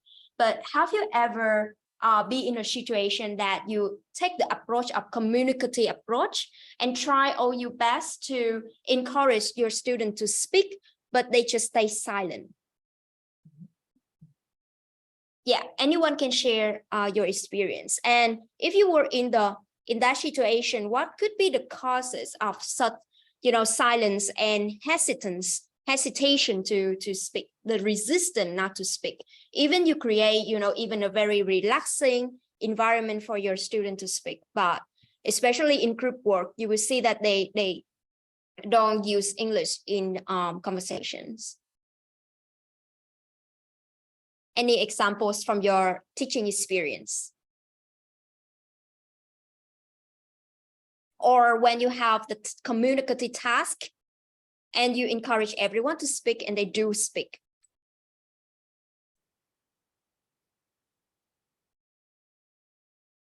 Veronica, I see you're thinking. Uzo, you can go first. Yeah. Yeah, I think I have the experience whereby I introduced a concept for a small group task. I put my students like in groups of 4, but then I was working mainly with students that had little exposure to English language. So I found out that in a group task, they hardly contribute. Some of them, they had poor exposure to English. They hardly contribute in the group task. So later on, I called about 2 of them out, and I found out that they actually knew what to say, but they didn't have the word to express their thoughts. I see. So they lack some vocab, and in this case, some vocab that may emerge through their interaction. So you need to go there and be like a facilitator to provide them the exact words that they are needing at that particular actual situational context. I would like to thank you, Uzo. So they can hesitate to speak because they lack some vocab. How about you, Veronica? When in your class, you give them a communicative task, what should be the response? Usually, what is the responses from the students? Well, I usually have them work in smaller groups in order to encourage conversation, but I'm quick to adapt when I see that something that I prepared is not working the way I anticipated. I try to move around and ask a few questions, figure out why it's not working. And I adapt, I change the task or I do another task. I don't just keep it like that. And what could be the reason why that task didn't go as you planned? Well, they could be design issues, vocabulary issues, but they could be entirely external factors, such as after the pandemic, we had students who just refused to talk. Yeah. For a while, like the year right after, they were eager to do well, so I thought they were more engaged, but last semester was difficult to get them to talk in general. And they also stopped being used to talk with other students in class because they were online, so they lost those skills. So there were other external factors I had no control over. So I realized that I had to do things differently. So basically, the main argument for this article is that, of course, we can take into consideration the communicative approach, which is a good approach, but the most important thing, whether it's an effective or ineffective approach, depends on who we are teaching. So there are some factors, like Veronica said, external factors, and it can come from the student themselves, individual student, like in a group, when some of them share and participate and engage, and some of them don't. But it can be also a culture thing, like the background culture, the country, the norms of interactions of the student coming from that particular culture. So I will take you to Japan with me now. It's the context where the English as a foreign language education is going on, is mentioned in the article. And I want you to look at how they use the English language. And can you help me to make some assumptions about why Japanese learners particularly are resistant to speak English? Okay, so the first one I want to share is actually this one. Is an interview about the perception of Japanese learners of English when they are asked to speak some English, to use some English. And I want you to give me some assumptions when you observe the conversations. Why they resistant to speak?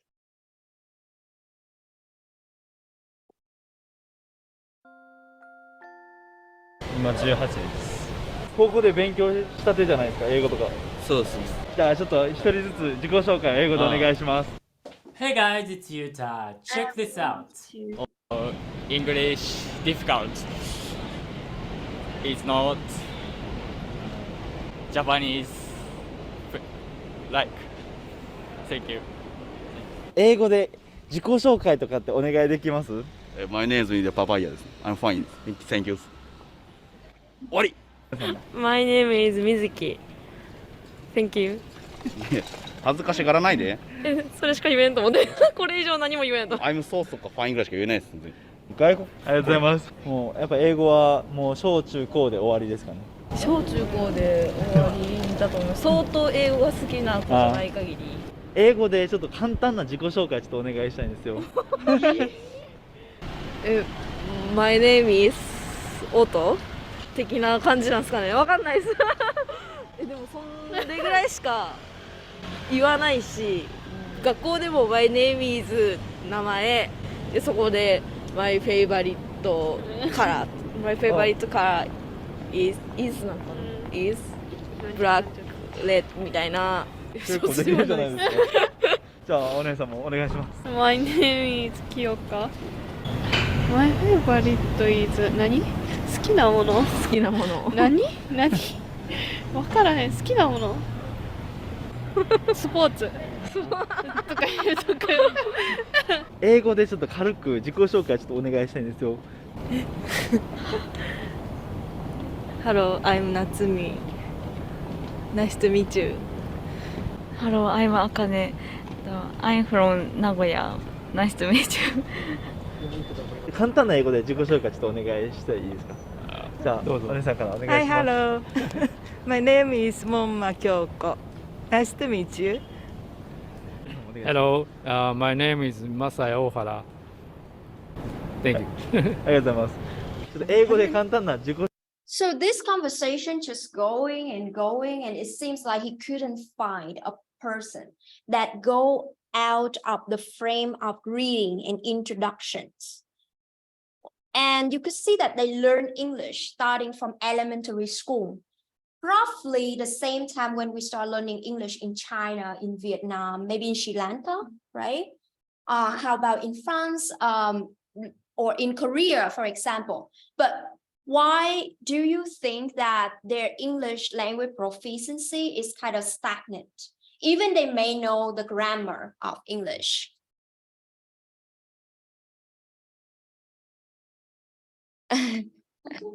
Yes, it's just a window for us to see what's going on, but it can also review when you see that they are really like going together. Usually it's not a person alone, right? Usually they are going out with a friend or somebody.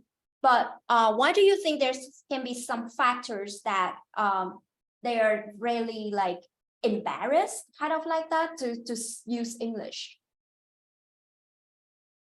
When you are thinking, I'll let you watch another. So this is more like natural, but there will be another one that I want to show that shows some situational context and maybe a little bit stage. My girl mistake. Stop shower. Over the water. Over the water. Yes, on the floor. Bad floor. Yes,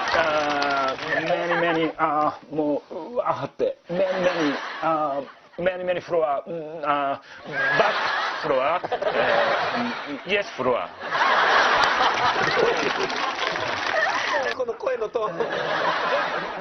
What's the matter, sir? Mushroom. Out of water. Is water not running? My room is water park. Yes. So this is a situations about communicative, the situation that teachers can also encounter in communicative approach. And the problem and the issues with the student when they want to use English to communicate, what can be some problems? And can some problem comes from the norms of interaction in their first language? So let's deal with the causes underlying their anxiety when learners participate in communicative language. So we talk about this in the first part of the class, is that there is a debate about the advantages and disadvantages on form-focused instruction and meaning-focused instruction. And the mutual agreement until now is that we can have communicative tasks in our class, but meaning-focused activity can be improved if there is some degree of attention is paid to form. We can see that from the interview, right? Interview task is a communicative task, but the student or the interviewee are very anxious if they need to use English language to communicate freely. The second situation that I'm giving you is there is some kind of situation and they have to solve the problem, like report a problem in a hotel, which can be more specific. But because maybe the student lack some, some form, some attention to form. So basically they rely more on their vocab, their individual words. And because like Uzo say, they didn't know some words, the character didn't know some words. So he failed to communicate effectively as well. So meaning focus, like again, if it is on a continuum, one extreme is the meaning focus instruction. So meaning focus instruction is any kind of task that the teacher design with a deliberate effort to engage second language learner in the communicative exchange.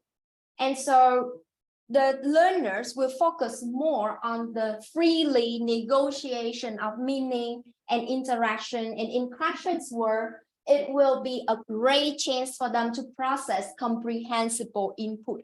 So this is not the input from the native speakers sample of speeches, but it will be more from comprehensive input from interaction with the peers.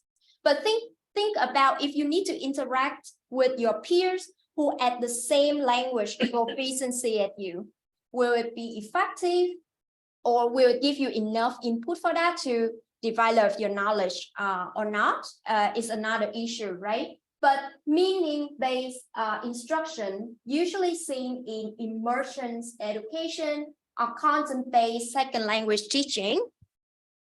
Now, on the other extreme of the continuum, where we have the form-focused instruction. So form-focused instruction is any pedagogical effort from the teachers to draw the learner attention to language form. And you can do it in two ways. First, the language form can be taught implicitly or explicitly. And the form is going to be grammatical, can be attention to phonological, lexical, or even social pragmatic issues.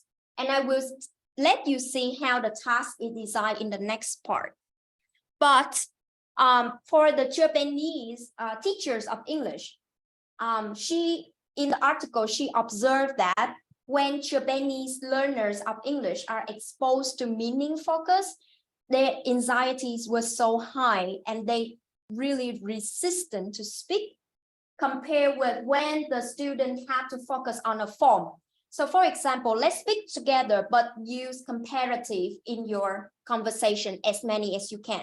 When she gives them a form-focused instruction, the students are more engaged and can speak more. So like in the video, when the guy actually have to solve the problem, he seemed to be more motivated to speak.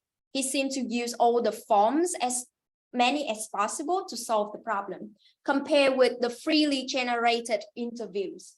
So let's do an experiment with me. But before we go into the research design, there are some factors that can affect the learner's willingness to talk. Do you remember the investment, the concept of investment we learned in the, Devindy, what is investment? You learned from previous course.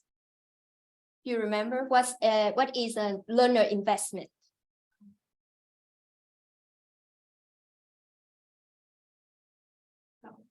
It's like how committed you are. Yeah. It's like a sexual instruction. Yeah.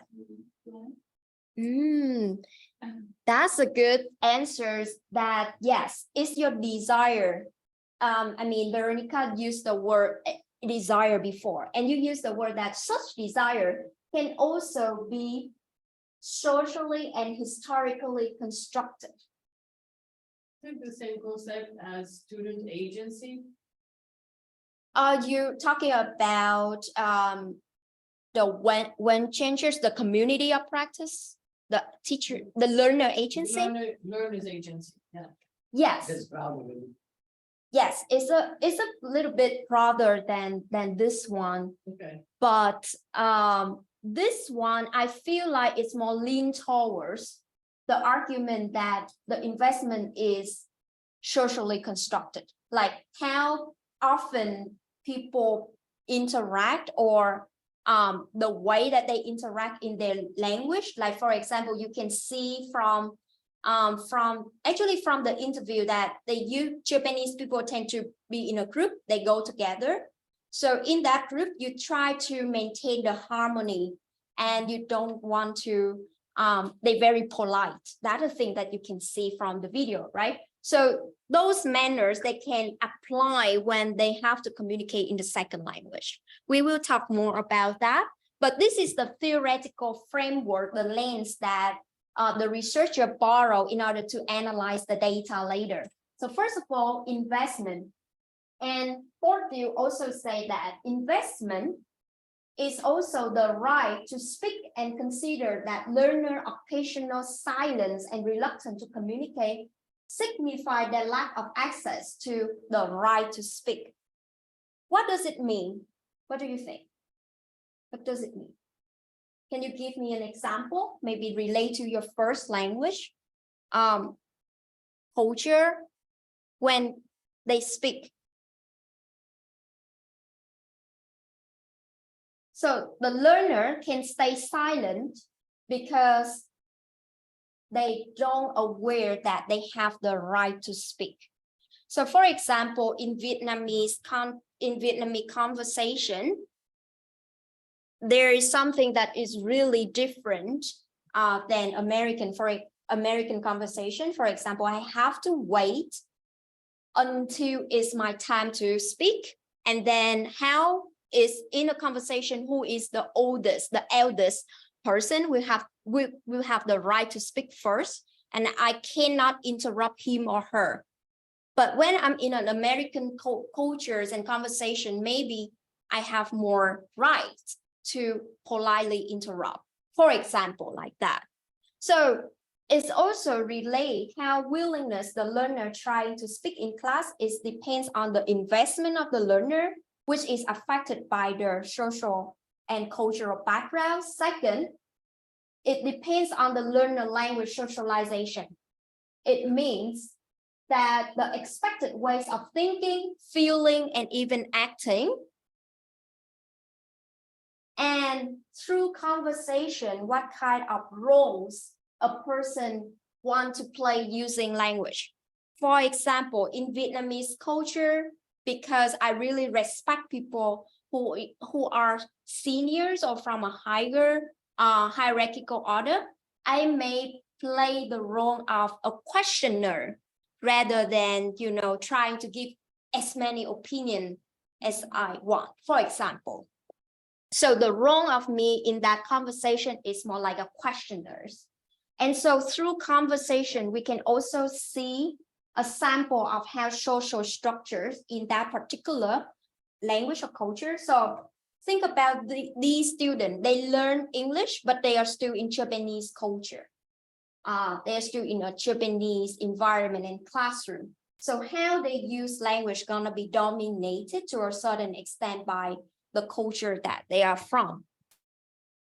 So, but again, this teacher hypothesize that if the students are given a communicative task that is focused on forms, they will speak more than when it is a meaning, freely generated conversations.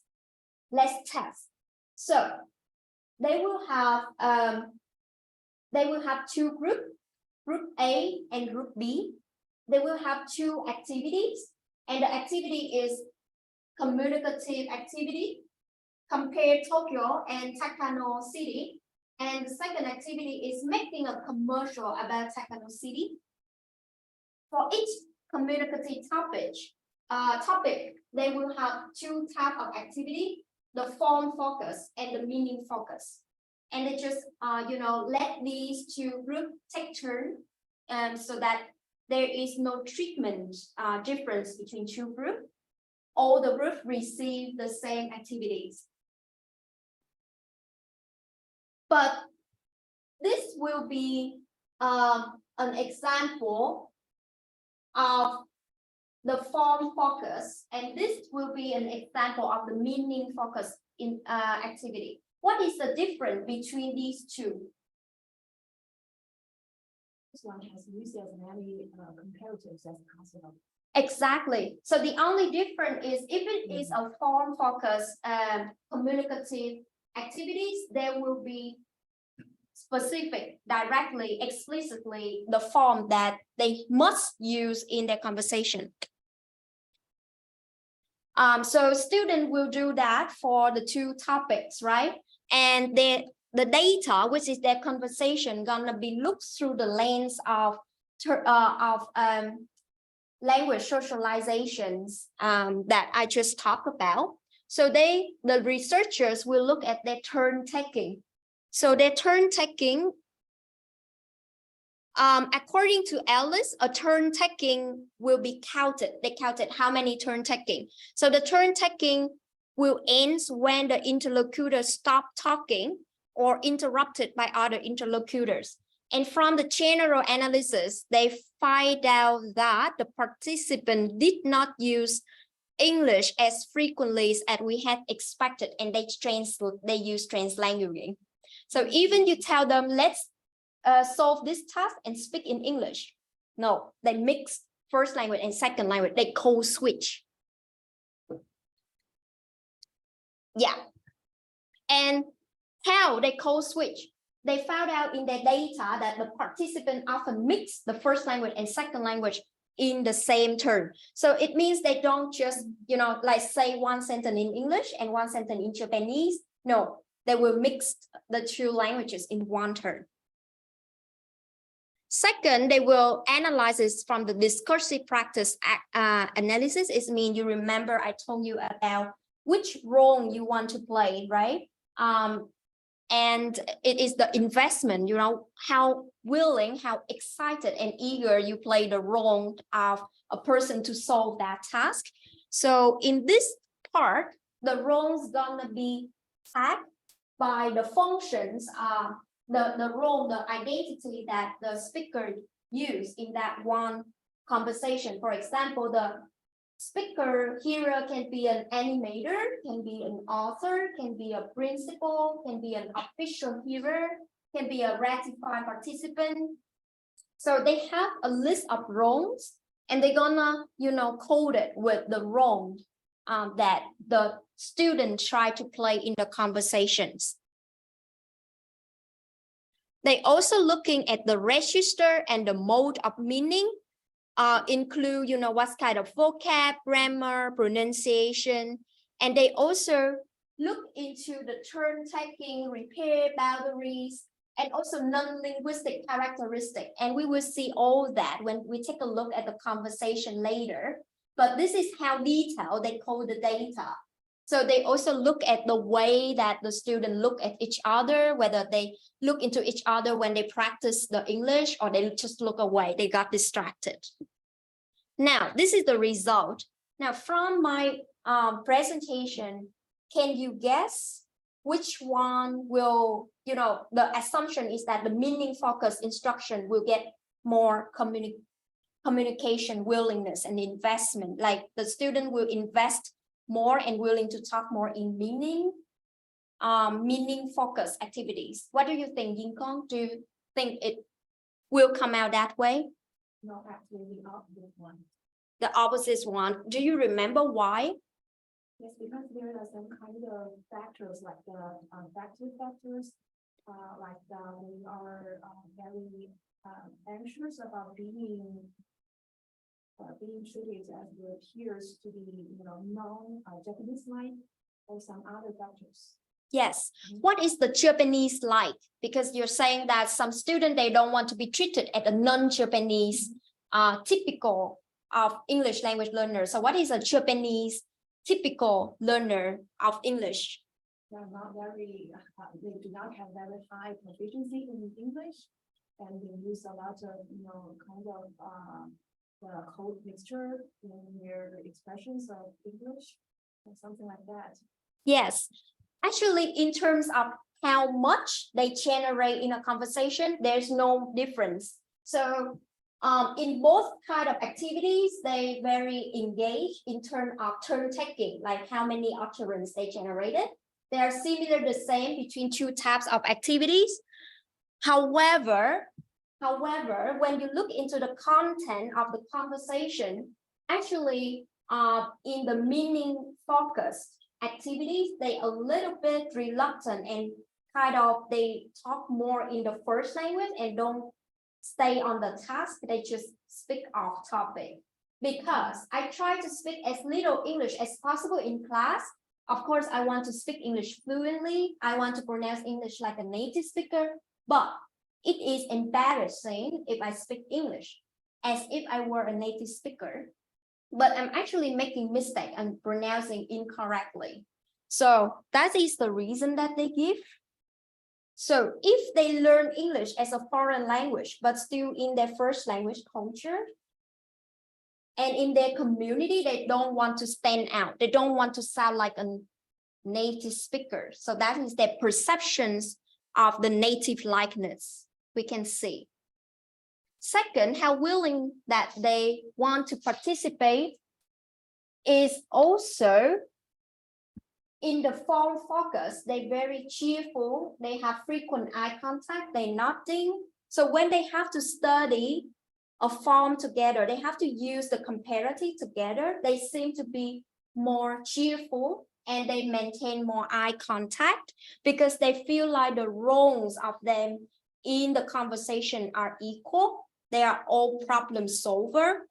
But when it comes to the meaning focus activity, when they don't have to pay attention to a particular forms or particular mission, they try to have no repair, little eye contact. And I think Ying Kong is right to describe it. But the thing is, it's not their language proficiency. It's more like the participant did not have opportunity to display difficulty with vocab and grammar. So they don't work on the form as something to mutual context to solve. They have more time to talk about themselves. And when they talk about themselves, it's more like a taboo in Japanese culture. And so it's not that you don't have the language proficiency, it's just you don't want to show it in front of your friends because your friends may think that you are showing off. So like for this conversation between Keiko, Aiko, Chika, actually Aiko is a little bit stand out in the group. And why, when you're eager, enthusiastic, and you stand out in American culture, you might be, accepted as a membership, right? In American culture, but in Japan, they can be annoyed by that. For example, Chika says something like, Aiko, you do really good, don't you? Now, this is not taken as a compliment. This is taken as a sarcastic comment on the English abilities. And from that until the end, Aiko is more like stepping back and hide her identity and her role in order to blend in with other girls. So in order to do that, Aiko just distract the conversation through something. And this is, we are seeing in English, but actually they are switching back to Japanese. They don't speak English because Aiko started to feel kind of embarrassed. So when talking about when the researcher asked, the girl who kind of give a very sarcastic comment in that conversation, Hannah explained, well, it's because I admire the people, but especially when it comes to the ability to use language, I just feel that it's annoying to see somebody who's better than me when they can use language. So I always wonder and upset about why I cannot do it, why other can. So take a step back, you will see that in some culture, communicative approach is a little bit threatening to some people in terms of their identity and language ability communication. So as a conclusion, let's sum up. So the willingness and the investment of the learners when it comes to communicative approach, for some culture, they can feel unnatural or uncomfortable communicating in the L2 or during the form focus activities. they would prefer more form focus. So that's the reason why when you see international students from China, Vietnam, Japan, when they come here, they prefer to receive lecture on grammar and more grammar-based communicative activities rather than meaning freely generated conversation communicative tasks. Because with grammar focused communicative tasks, they can ask more for clarification. They feel like they are taking notes, they are learning, compared to they have to show their opinions, for example, like that. And let's just close this presentation by this example. So Yingru, can you help me to read the context? Yeah. Learners will publicly demonstrate their ability to use English by asking questions about grammar or vocabulary more often, the most successful in gaining the right to speak English. They strategically use linguistic resources and ask grammar vocabulary questions while assigning themselves requester roles and others requestee roles. On the other hand, during MLab activities, learners have limited access to linguistic resources, especially grammar. Thus, as shown in the results, instead of getting encouragement to speak English, the participants experience negative reactions from others.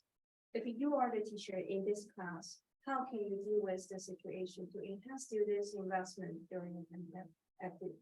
Yes, so during meaning focused activity, if you are an English teacher in that Japanese class, Vietnamese class, or Chinese class, how can you deal with the resistance of students?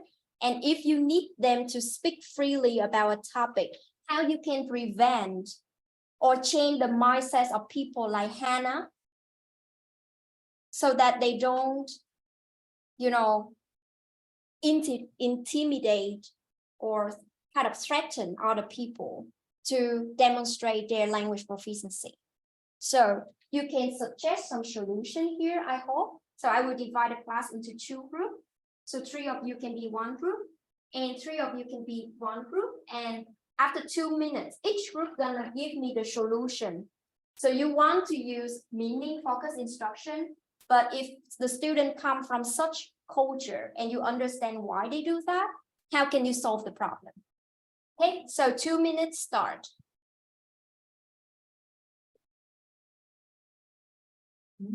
Also, and Anhee, you can also post your opinion in the chat box.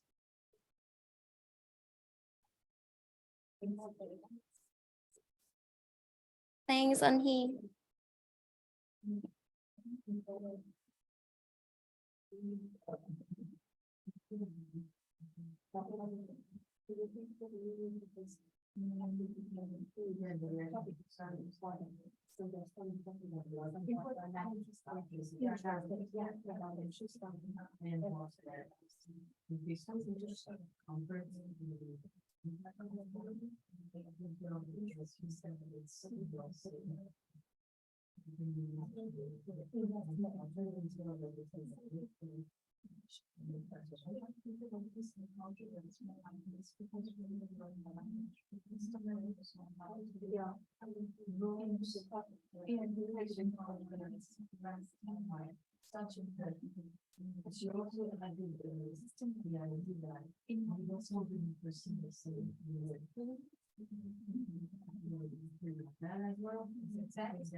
Okay. Okay, I think kind of time's up, so okay. Sure. 1 more minute. Okay. as important part of our discussion. They enjoyed the discussion.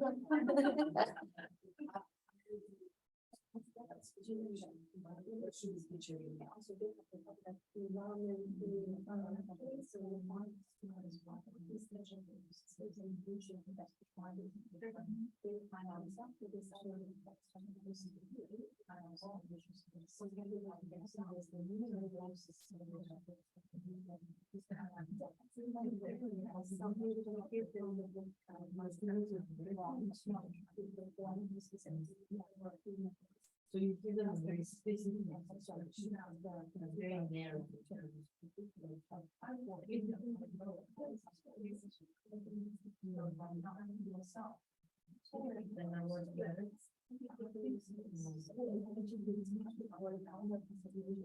Okay, so let's share with each other, and Anhi and Uzo, you can also share, just unmute and speak or put in the chat. But I will call you like after group 1 and 2 if I don't see your answer in the chat. So you can also share your thoughts. So group number 1, what's your opinion about if you're an English teachers in EFL, English as a foreign language, and you want to adopt communicative approach, or would you change the approach at all when it comes to meaning focused communicative activities?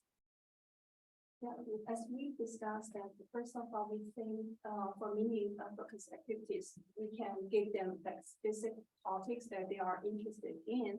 And also then we mentioned about explain the cultural differences in communicative activities in the US culture and in Japan, and encourage students to accept the second language culture. And also I have another question. So instead of giving them that specific topic that they are interested in, I'm thinking about they have problem with the linguistic resources, right? So instead of giving them like form, can we give them some like keywords centering around the theme, the topic, and so that it, to some extent, it also encourages them to talk in English and communicate with each other. And then is this approach still belong to like structure focused, form focused, or meaning focused? If you just give them both. Yes, so first of all, let me rephrase group number 1 idea is that when we teach a language, it's not just about a language, but you also need to explicitly talk about the culture that language represents. And so you learn about English language, but also American culture or British cultures, and how turn taking and language socialization in those speech community different from you. So in this class, everybody willingness to talk will be welcome and accepted, rather than you become jealous with each other ability, let's say. Second, you raise a question like, if we give the vocab input instead of the forms, so we reduce the task complexity, does it also still count as a meaning focused activities, or it will totally be a different approach? What do you think? We now limited them to the vocabulary pool. I just gave them some ideas. And then you think words will facilitate better than like just the structures, right? Yeah. Yes. So I think professor will help me with that. But if I can talk from my own opinion, first of all, there's not a mutual agreement among scholars to really clearly distinguish meaning focused instruction from form focused instruction. So when you read into Ellis categorization, you will see that she said that the meaning focused activity can have 2 subcategories. First category is called focus on form without S, and the second is focus on forms with S. So in your case, if you use a lot of vocab and language structures, it's still a meaning focused activity, because the mission of the activity is to generate a commercial ad for Tokyo City, for example. So it's still meaning focused. But the amount of forms is a little bit more. So it will be focused on forms, meaning focused activities. You know what I mean? Yeah, so it's still a meaning focused activity. So she distinguished meaning focused activities from form focus. With form focus, it's all grammar translation, it's all drills.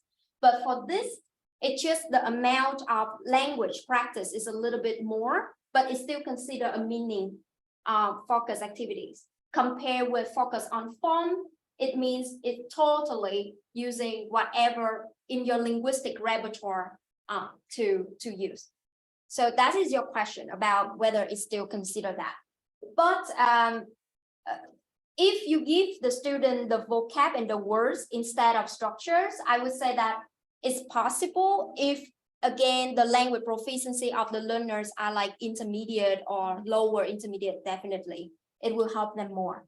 Just briefly, because I want to hear what the others. Yes. Yeah, I remember that. So it's absolutely important how we define what we mean by focal form. Because traditionally, whenever we talk about form, we mean grammatical forms, grammar, formalization, and so on. However, we have to take into consideration that when we talk about form, it's not just grammar. You know, especially if we focus on, you mentioned vaguely, I heard, but you said something about keywords, for example. Yeah. So those are also forms, meaningful forms. Because when we think about forms, we think about the fact that forms are not meaningful. You know, they are basically grammatical forms, and they have grammatical functions and not necessarily meaning in the direct sense of the word. However, this is what we have to change to understand, because you know it is not just grammatical form. It's our lexical forms in language, you know, and there are these sequences which consist of 2 or 3 different kind of elements, and those are also forms, you know, and they are meaningful, basically, much more meaningful than grammatical, because it derives as more a function. And okay, go. And Professor, you want to hear the second group? Yes. The second group ideas. So, yes, anyone? If you have any. If you have, yeah. I see Uzo also have. Or Uzo and Onhi too. Yeah, Uzo and Onhi. Uzo say that we need to access to require linguistic tools are important in language development, and absence of it has negative effect.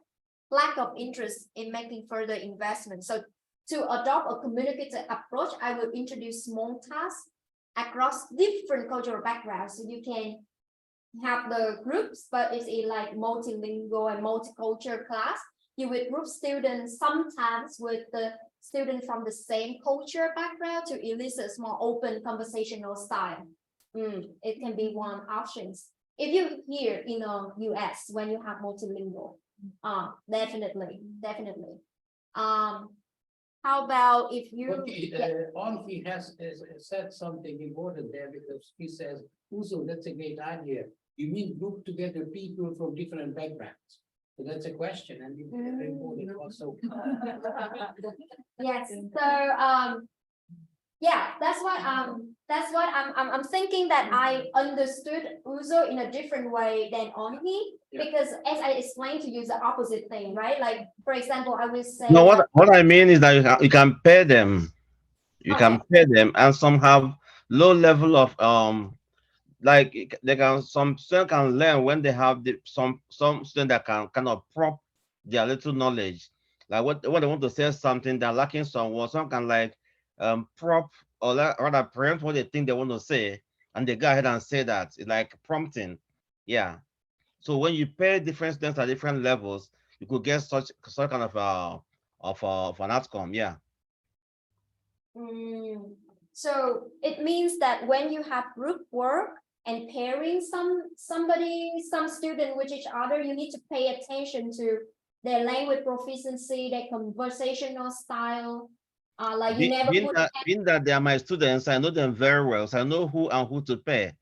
Okay, so pairing have to be consciously adopted rather than just randomly grouping. Can be also one solution. How about the last group? What do you think? I think you do have some, I heard you have some good solutions, so yeah.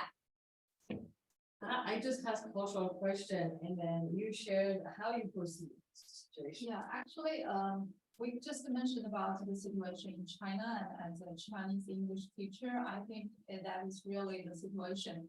And usually I will just take 3 different ways. First is about the motivation.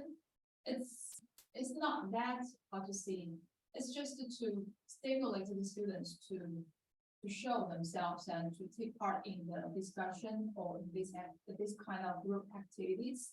And then maybe for different kinds of motivations, for those who wants to get high score, maybe some kinds of scoring, give them some performance, the score for performance in class. But for others, maybe they just want to improve their English. So this kind of motivation. And the second one is scaffolding. So the way how you divide the students is very important.